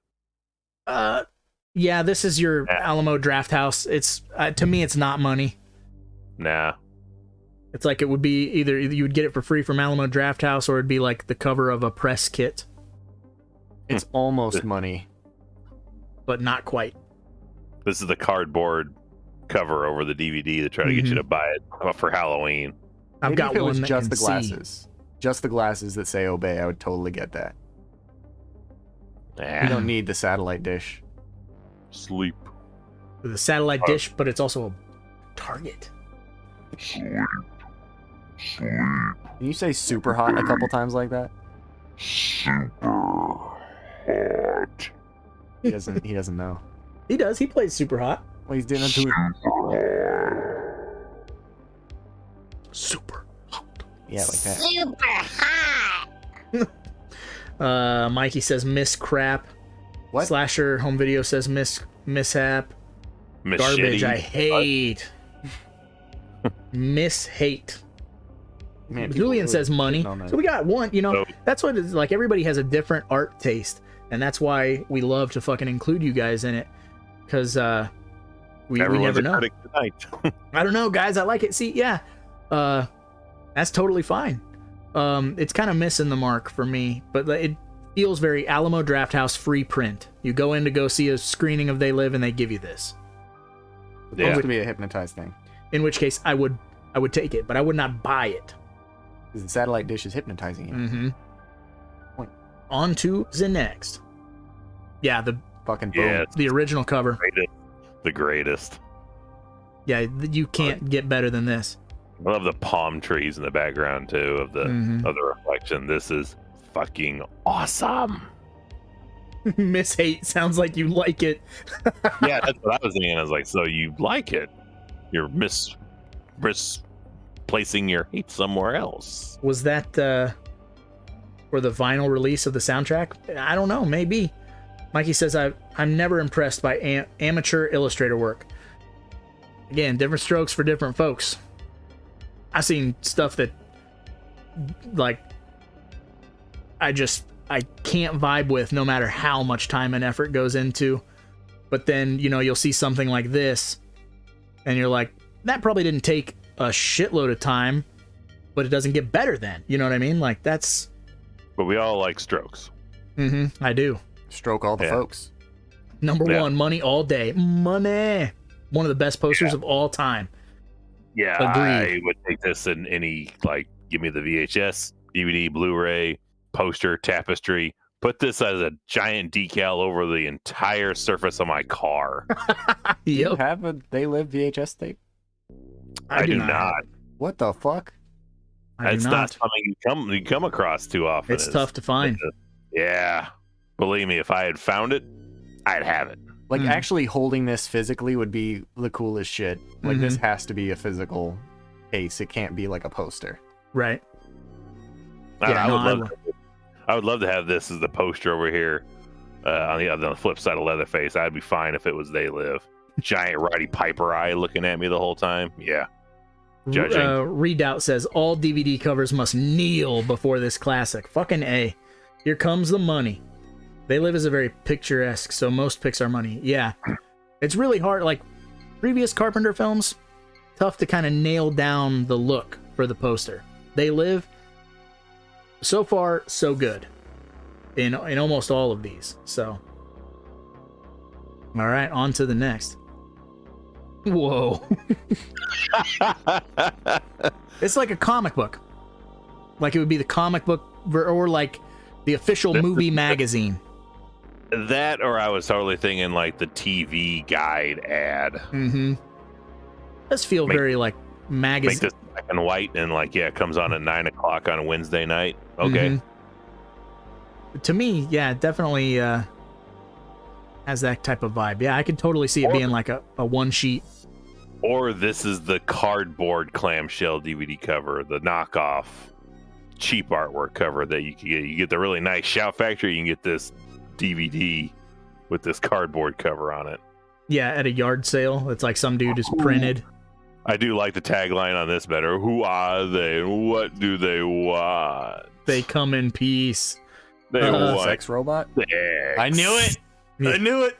Movie magazine all day. Yeah, see, it feels like a Starlog or something. Like your Freddy's Dead official magazine, your They Live official magazine, or like Topps trading cards, like your They Live movie trading cards. Piper getting beamed back up to the Enterprise. Yeah, it's a little odd. That should be the gun he has under his sleeve there. A giant fucking 6-shooter. Mm-hmm.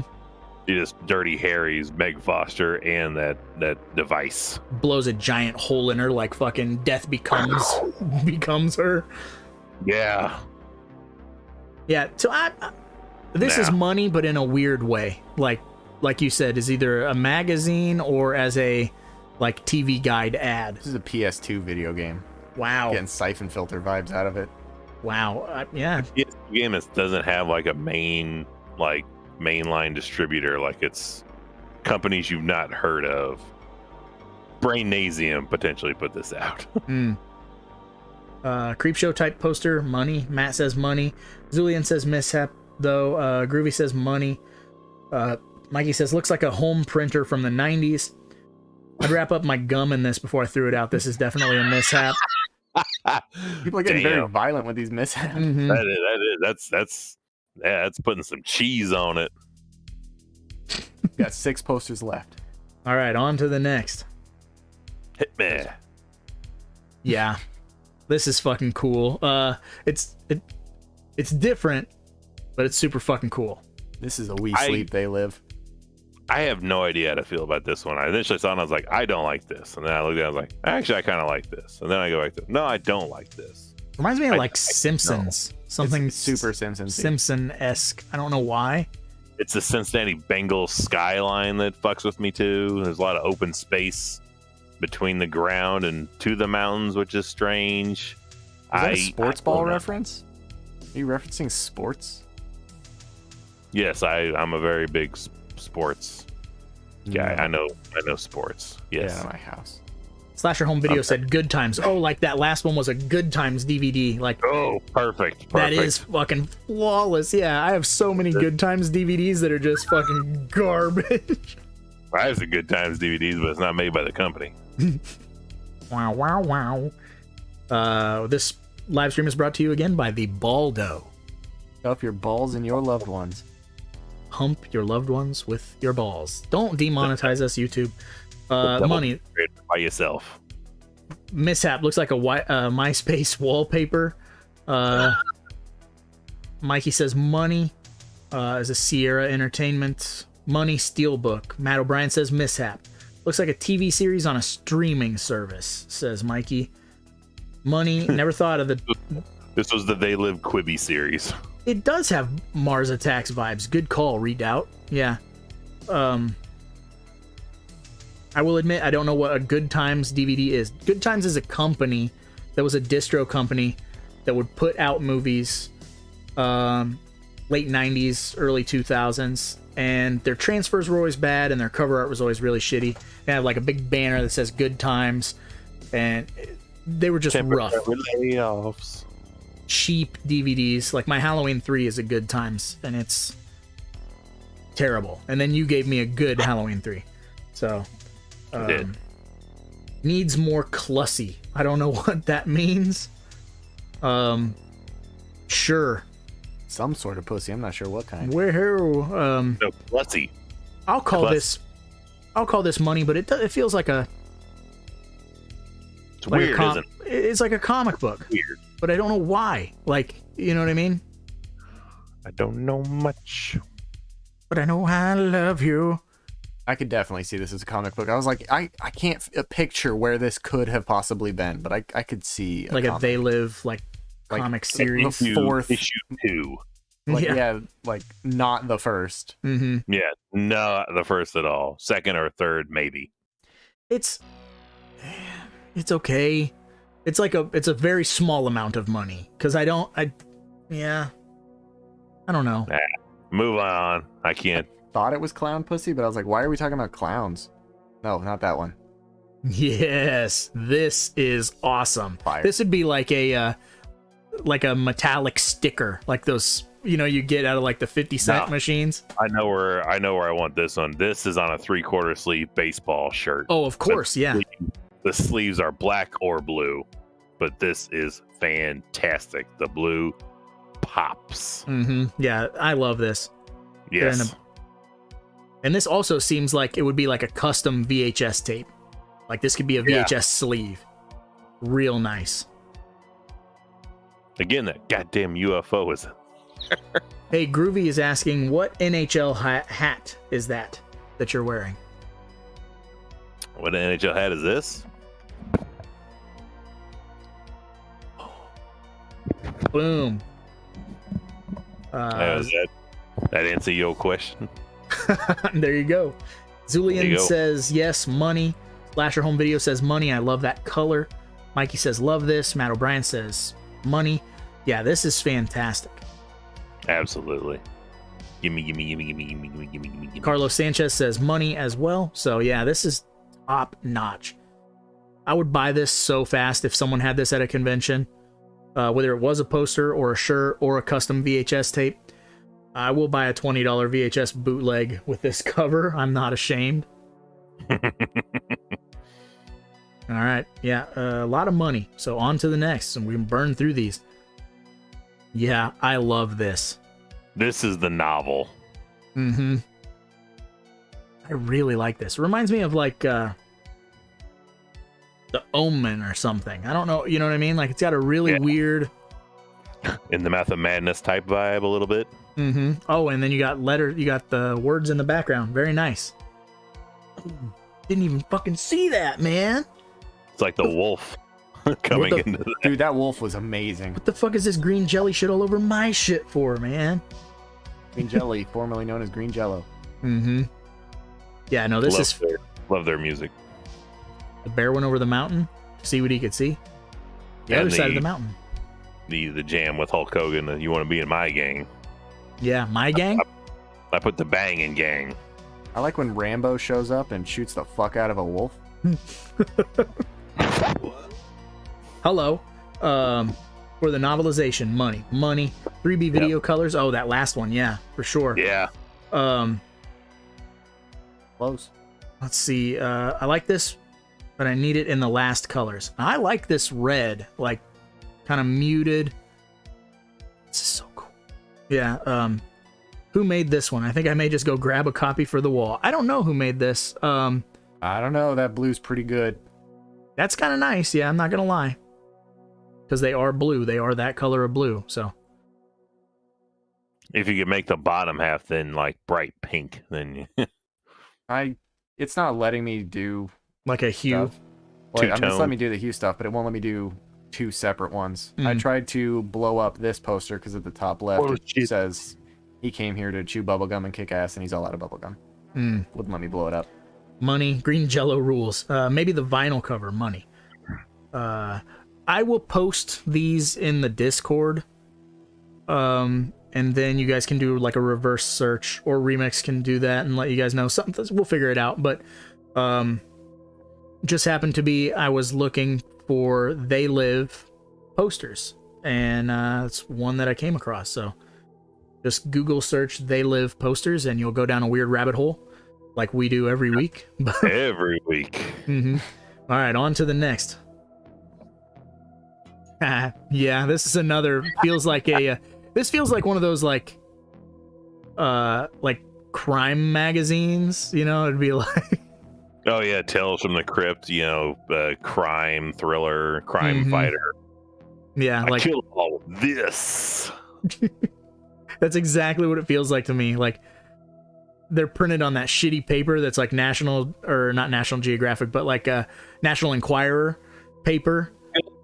You know, This also, I feel like this cover could be in our that book we have of different VHS covers. Like this would fit the book well. Yeah, because this is be like an Australian Shit, it release might or be something. in there. Just don't remember it. Probably is. Yeah, I love this. This is super money. That's something like I would get tattooed on me, like the alien in the background and Roddy Piper with the revolver.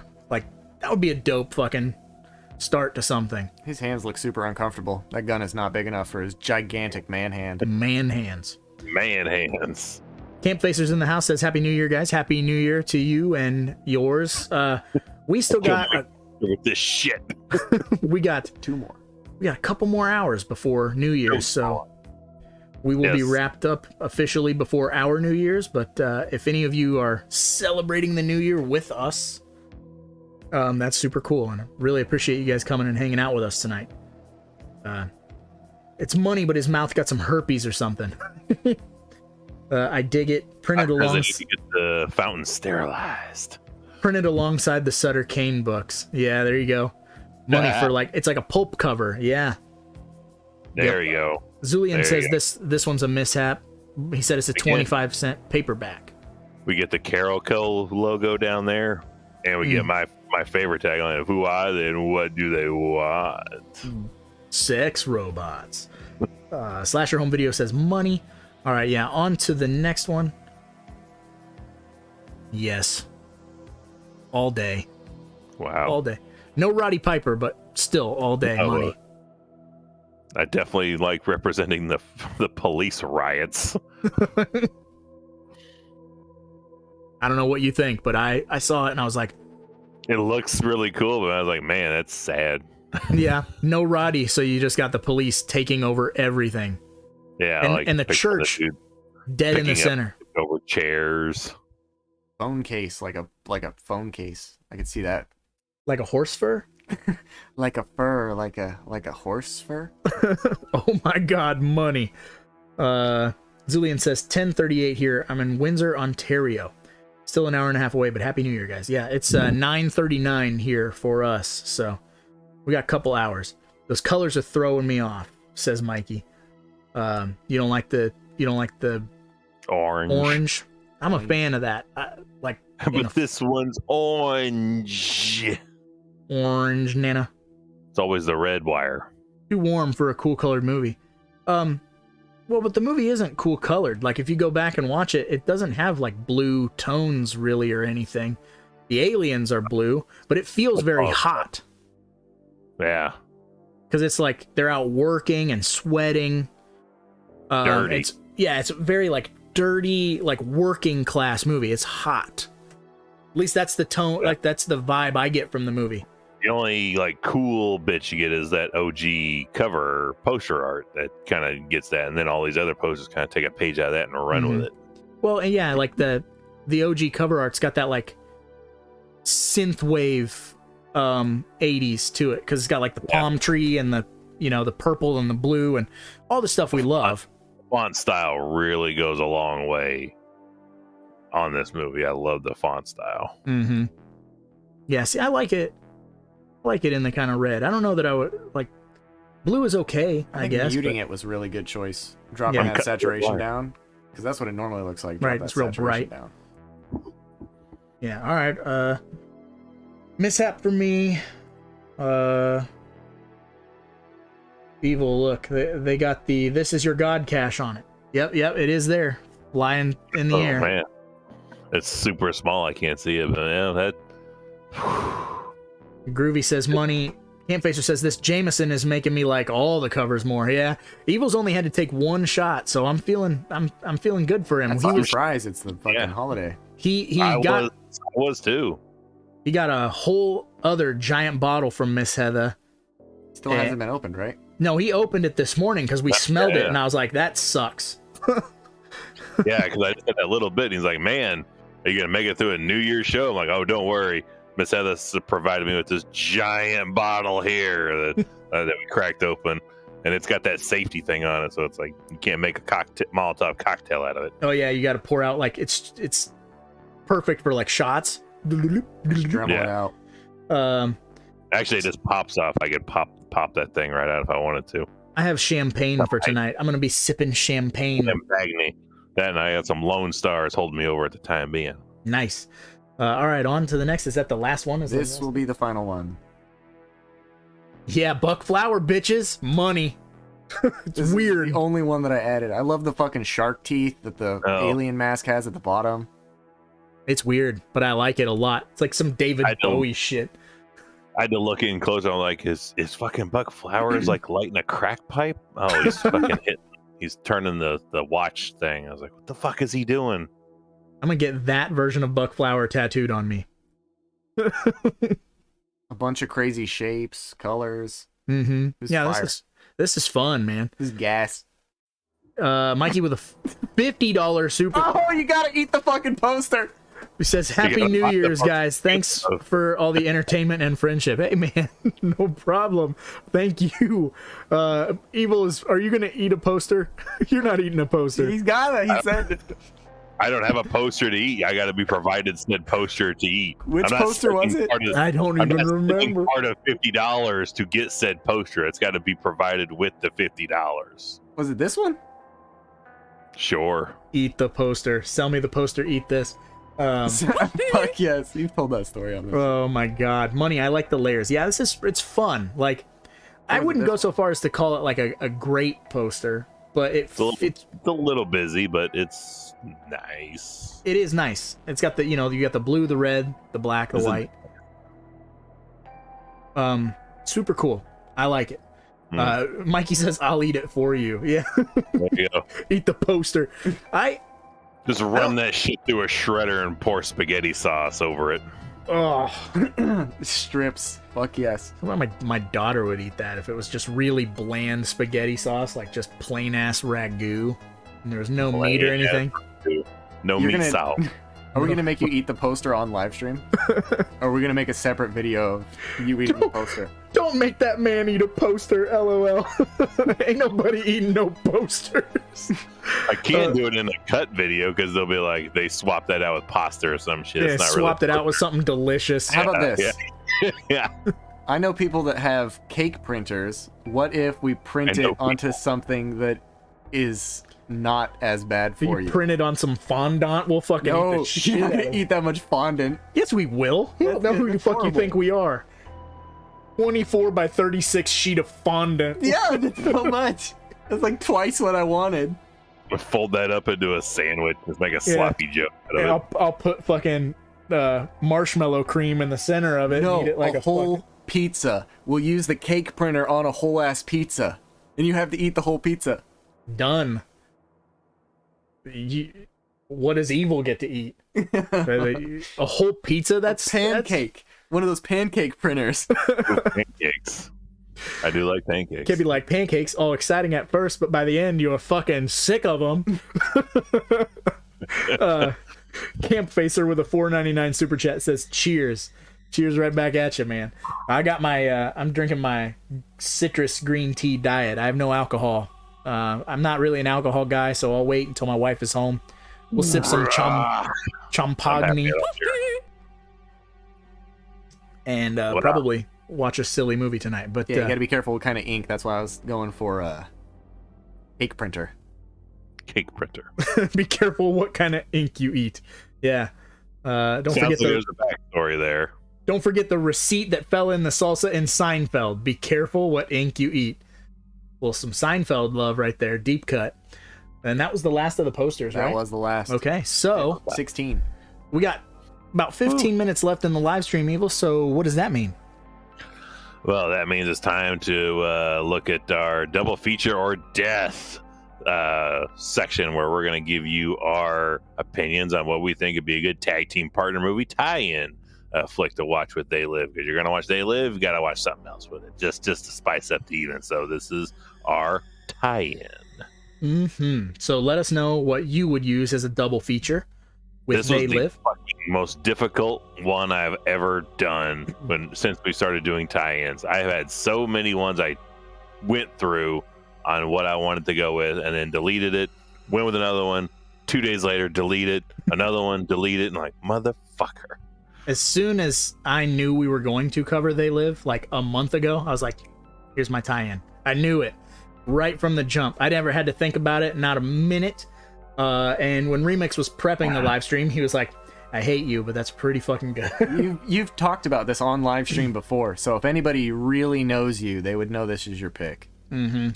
Very different. So do you want me to go first, or you want to go first, Evil? Because you were kind of segueing into your struggle.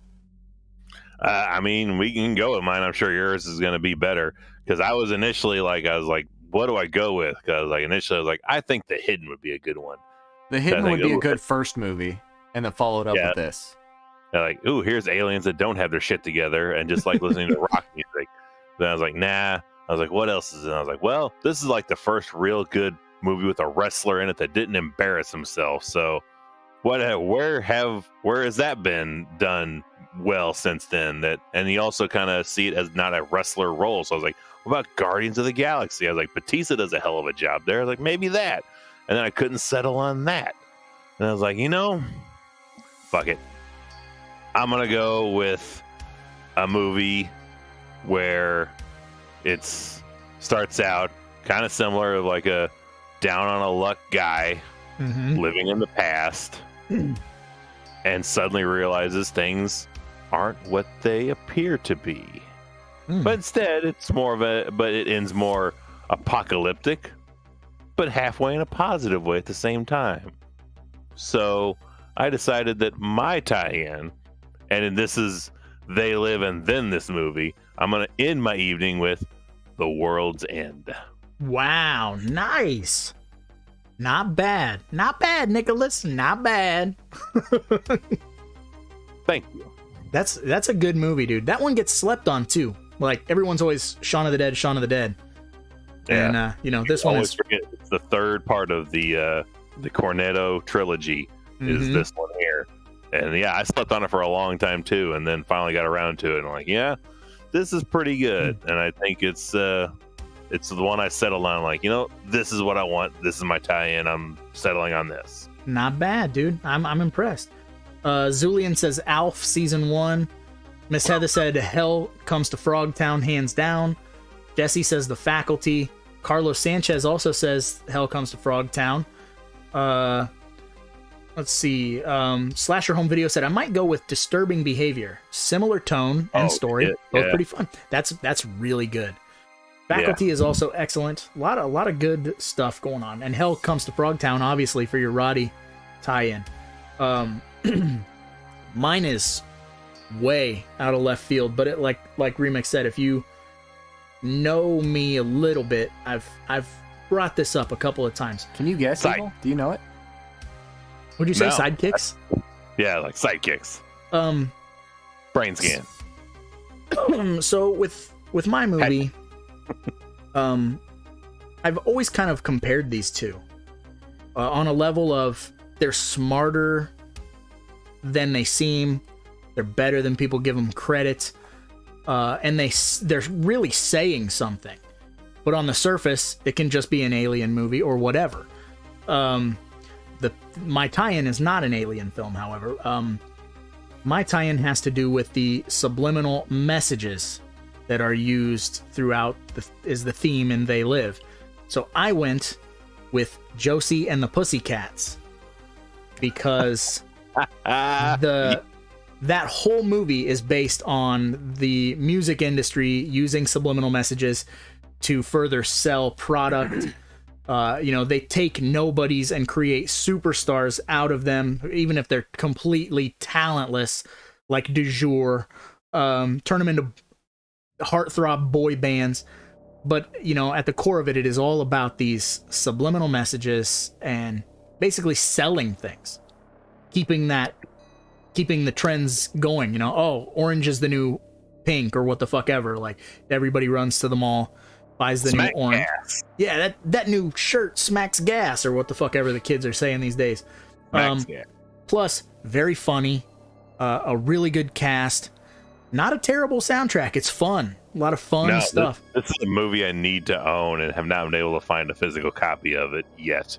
And this is a movie that my wife makes fun of me constantly for liking.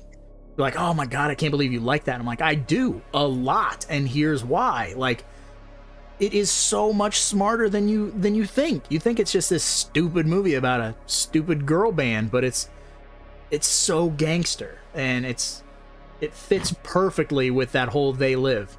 It's got the dude from The Pest doing his Bill Cosby impression. I didn't think someone would describe Josie and the Pussycats as a gangster flick. It is gangster as fuck, dude. Thank God every day I knew the lyrics to Enter Sandman. It's a good movie. It's a good movie. Du jour means friendship. Plus, it's got some Scrubs alum, our homeboy Donald Faison, in Du jour. Jen and the Holograms, says Mikey. Videodrome. Slasher home video. Yes, Roger. My wife kept bringing this movie up last night when we watched it. When you watch They Live, see, your wife knows what's up. Not crazy. I'm not crazy. Ben Grimm says backdoor lover. Backdoor lover. That's a Baldo ad. That whole song is about butt fucking, and it's hilarious because I remember when like my kids were like 9 and 7, and I would watch this movie. My daughter would be like, backdoor lover, run around singing it, and I'm like, yeah, that song's about humping the butt, but don't sing that in school. Yeah, don't lying on your back staring up at the moon. Oh boy. What are we? Oh, the They Live that's on my wall. Swanson. It is pretty gangster though, yeah. They just released a new version of Josie this year, and it was the anniversary. See, all I have is the DVD. I got this super old DVD. Is it the uncut version where a head gets blown off? I've been waiting for that version. Yeah, it's all in color. Zulian says next week's flick is do you want me to tell him? Sure, we can divulge.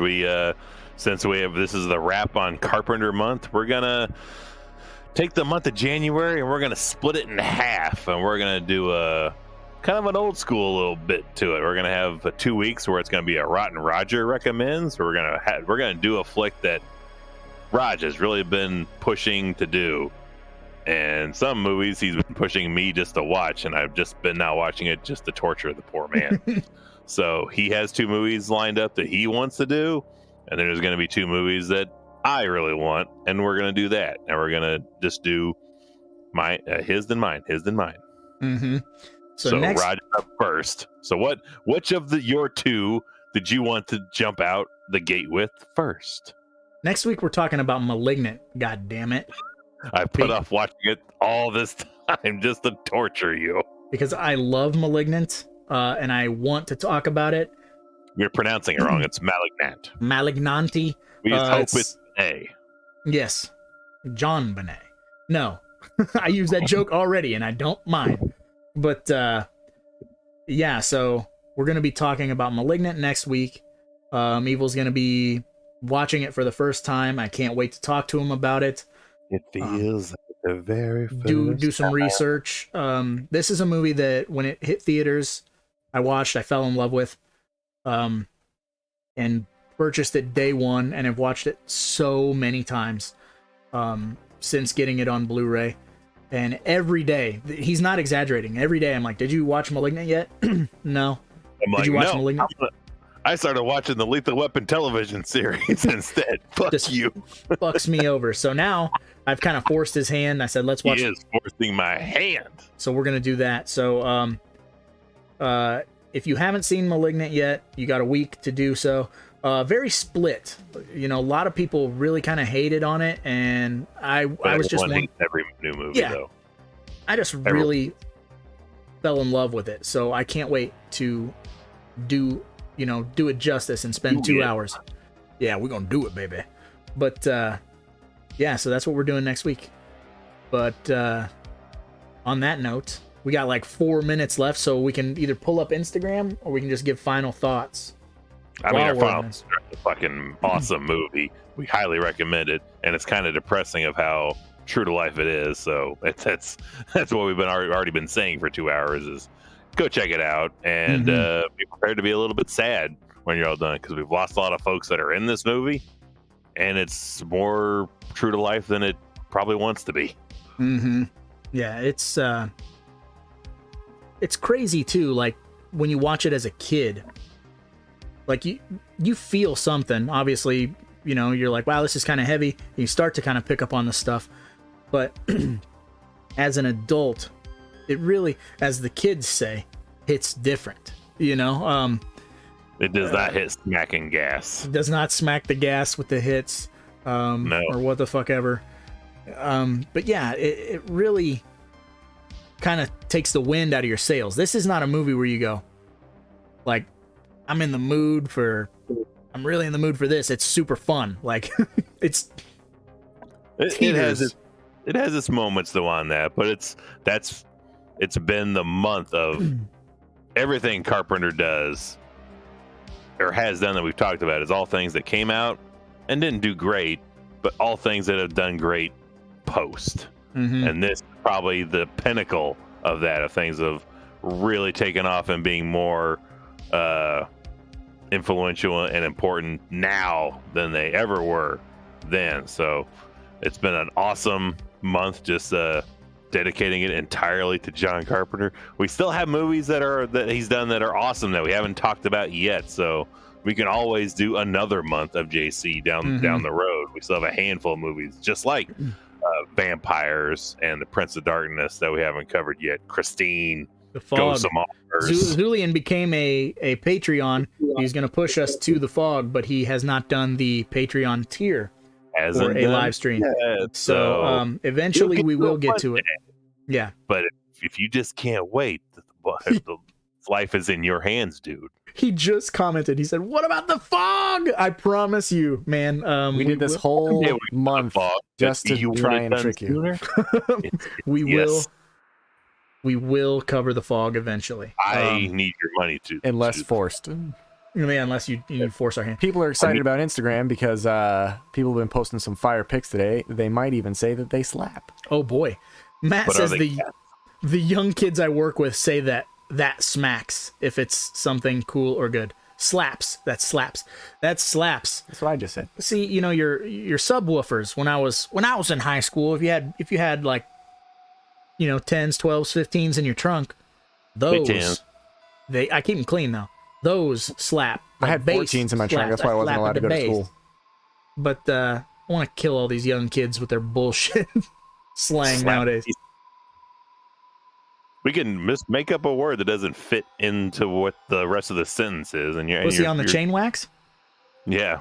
Shit squeeze, yo. That shit squeeze. Oh, that shit sits. Oh, it's Tits is real though. No, sits. Sits. Yo. Sit. That shit really puts his butt on the mat. Yeah. Y'all see, So I know it have makes you my butthole wet. That's what I'm trying to make happen. Butthole wet. Yeah. Makes me want You to have to make clum. butthole wet. I'm gonna say sits. I'm gonna make sits a thing. You're like, oh, it's so good. You gotta sit your ass down. I'll fucking to kill handle it myself all. if you try and make I'm gonna clum make a thing. clum work. No. People, okay, clum is gonna happen. I'm gonna Wet fucking butt. clum my pants. Yesterday, I clumb a tree. No. Start saying it, motherfuckers. I'm making it a thing. Like, It's the past tense of climb, not climbed anymore. Climb can also be the past tense of climb. I don't like that. I had to climb a Clumb. tree yesterday. I had to climb a tree yesterday. I'll tell you Yesterday, this. I I'll tell you this, clumb a tree. That's awful. I'll tell you this, Raj. Clum, that shit sits. Fucking gay. Got Let's me. switch over to this. All right, Instagram. Let's pull it up. Boom. They live. Oh, Love it. Redoubt. Give him a Is that follow. a- I didn't know. Yeah, that's someone I don't follow I was gonna apparently. say- oh, I can just do it from here. Fuck yeah. The Carpenter pile. I love it. Even Starman. Got a little Prince of Darkness love in there. Mm-hmm. Gross. Yeah. Got that Hold up. repress of the fog with Jamie Lee Curtis with like Stab. nice short hair. Ooh, Titanic. Oh, I love it. He's got little Dude, I love the dividers. Miyazaki section. That's fucking fire. Miyazaki. Very nice. Did, Raj, did you show Remix what I sent you back to your place with? What cinemas I sent you home with? I have not yet. I sent him home with that crazy samurai 400 versus 1. It's like a one take fight movie. That sounds amazing. Yeah, I can't wait to watch it. He was sending me Snapchats of it, and I was like, "This is nuts. There are no cuts." It's a 90-minute movie, and probably an hour 10 of it is one fucking shot of a sword fight that takes place all day.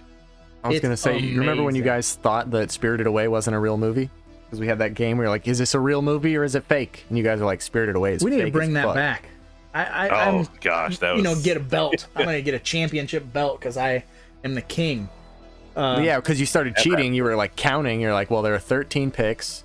So one of them's got to be a double, and then every other one has to be. I just was Oh, he's using doing- math, motherfucker. It's like you counting can't cards. count cards. That's against the rules. Miss Heather said, he's "Stop doing trying to Rain make Man shit.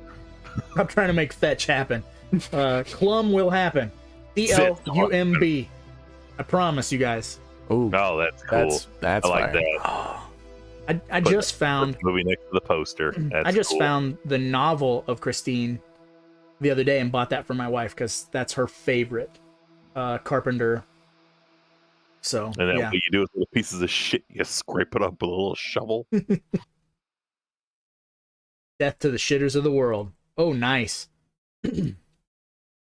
What is all Oh, this? yeah. It's a lot of 8x10s that look like they're autographed, possibly. Very and cool. a movie collection. Ho ho ho! Now I have a machine gun. Very nice. Better than being caught with your pants down. My man Adam. I don't know what this is, but I love it. Is that I don't fucking know. Lamar? He's a very experienced javelin thrower, It's true. And he's also Tasty Taste from Fear of a Black Hat.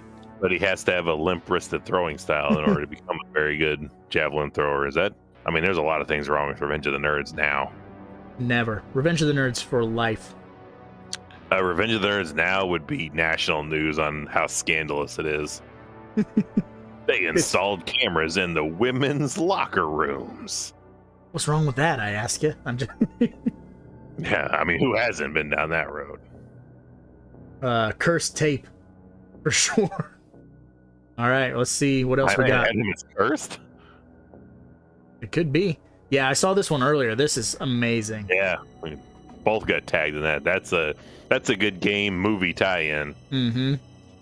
Yeah, you spend the first half of your day playing the game, then the sun goes down, you put the movie on. That's what we used to call a twofer from Blockbuster Video. Fucking A. You I and like me the both. Star Wars New Hope sitting on top of all the Elm Streets. Yes, there it is. I like how you were just like looking past and just scanning everything else on the shelf. Night Yeah, of the Living like Dead all those, 3D, that's not good. Unlabeled. Clearly, that VHS of the Elm Street series is wrong because I do not see Goldberg in the middle of that VHS. Right. That Child's Play still in cellophane? Saran wrap? Saran What the fuck? I haven't been speaking. Susan Sarandon rap. I would Susan Sarandon rap her. Let's move on. Whoa. Black Christmas. Black Christmas. Oh yeah, because he went to the filming locations. Oh, cool. Yeah. He was Yeah, telling me yeah, about we that. never heard about it. Yeah, because I was like, you gotta make sure you tell people you can't rape a townie. Yep. Man, You can Susan Sarandon rap a townie. super fucking cool. I'm jealous. I want to go. Just keep liking the same thing. It's cold. Yeah. Stupid cold. It's I supposed feel to get cold. like 10 inches of snow tonight, Shut the fuck up. which was an album title, if I'm not mistaken. 10 inches of Shut snow. the fuck up was an album title. I did 10 inches of snow last night. Best fucking night of my life. Whoa. It's a big long line. That's Gary Busey level shit. People chicken. Peanuts! Peanuts! I was gonna say, why do I recognize this? Groove pool? Dog. I'm pretty sure I do. This is fire. Very cool. The security camera wrapped up. Please And don't steal our selling? security camera. Saran wrap, actually. Yes. That's certain rap actually. Oh, I clumb up there and wrapped it Yeah. in saran wrap. Yesterday, did you? No, I did 10 inches of snow last night. yeah, and then he had the sits. Yep. That's That shit sat. it. Sat all day. Very Dude, these nice. Instagram the vest pictures are on. great. Just gonna keep liking shit over and over again. Keep doing it. Let's go, go, go. They're both in saran wrap. What are you doing? Redoubt says that church looks sweet. I never saw Black Christmas. I'll correct that next year. Black Christmas is, There's 3 of them. Be careful. yeah, the original is awesome.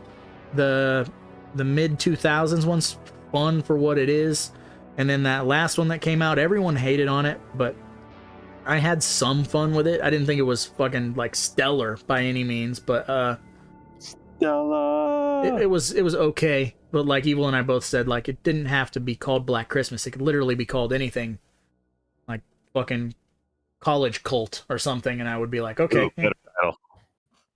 Better title. Dude Bros. Dude, bros. I know. I like College Cult. Oh, you like? I was waiting for you. I thought you were like, I have a better title. I was waiting. No, I don't have a better title. I like your better title. I Am Lisa. Our good buddy Patrick Ray made that movie. Had him on the podcast. Yes. The Deep We Cut did. podcast, which you Deep can listen Cuts. to for free. A new episode went live today, I believe. Or was that just for Patreons? Who knows? I don't know, but that shit sits. It sits. Sometimes slaps. Definitely Full of gas. chokes or I don't gags or whatever the count. fuck. It's me, Hot Billy. gas. As it's not canon. I'm Deep not the Cut. biggest. We got the gas. It's true, and I'll be the first to say it. I'm not the biggest Dave McRae fan, so and I also kind of hate fan films, but it is what it is. Hey, look at that! Someone got VHS and malignant. NES.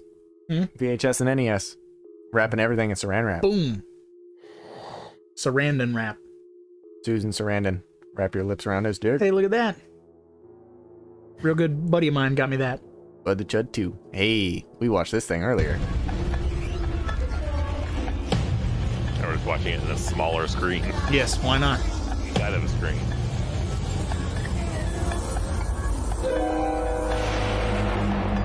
I like the stop motion.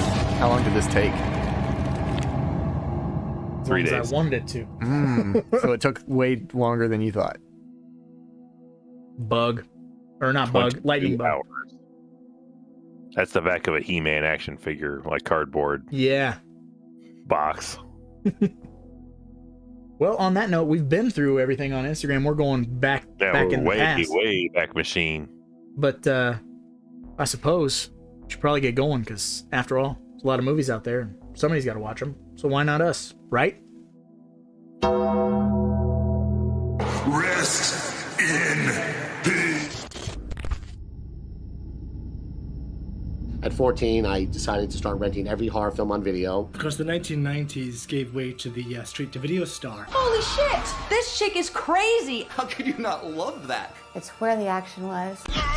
So I had to write it in 4 days. I think that was 5 weekends.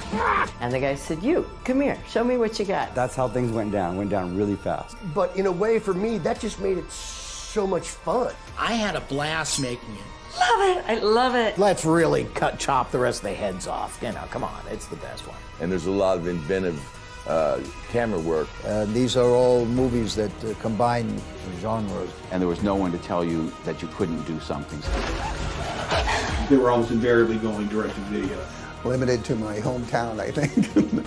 No, that's the one place it didn't play. They're not anywhere. Nobody saw that. Apparently, their listings constantly confuse the Michael Keaton family film by the same title. But there's nothing better than sitting there at 3 in the morning in your underwear, smoking a joint, scoring a film.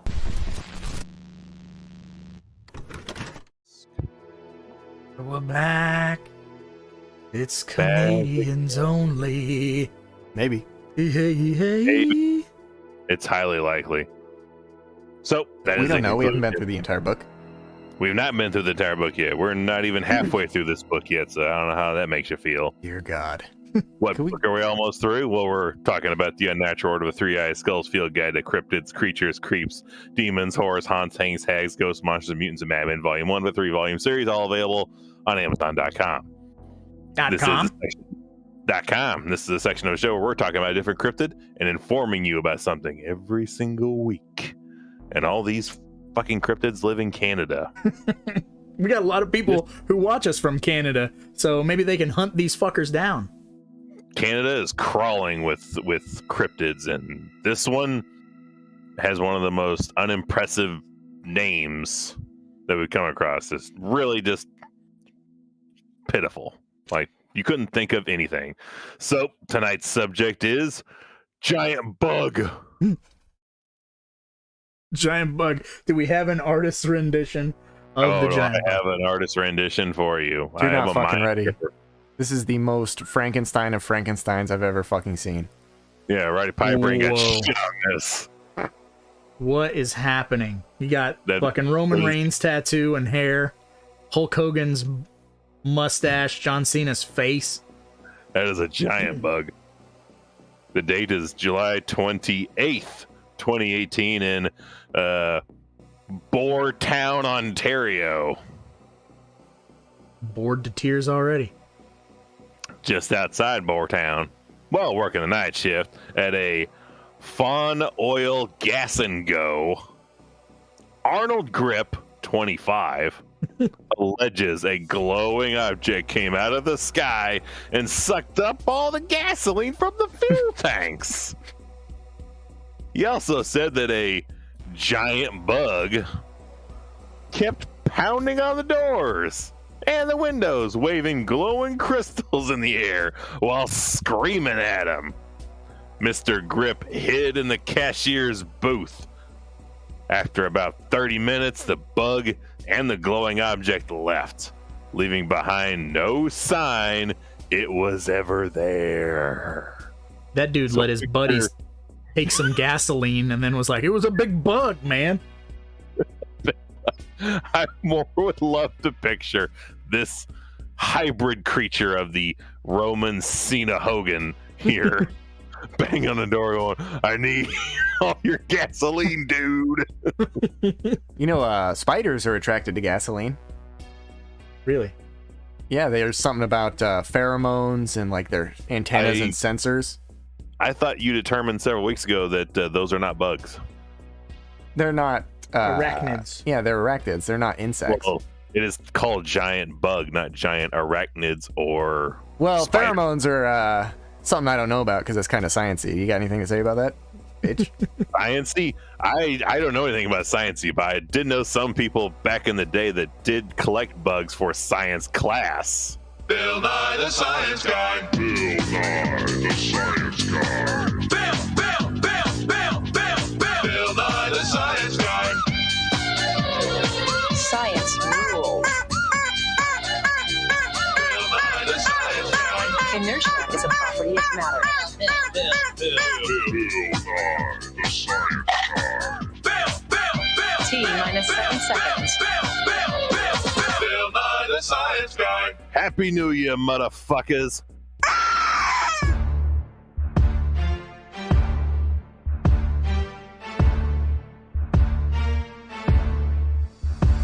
I've been the purple Norman Bates since 1998. Sick of all the hate, I'm about to kill them all today. I'm a hip-hop fusion with screws that are loosened, genre abusing, vomit on blueprints. You couldn't box me in a coffin. Locked in, I'm the monster from the trioxin toxin.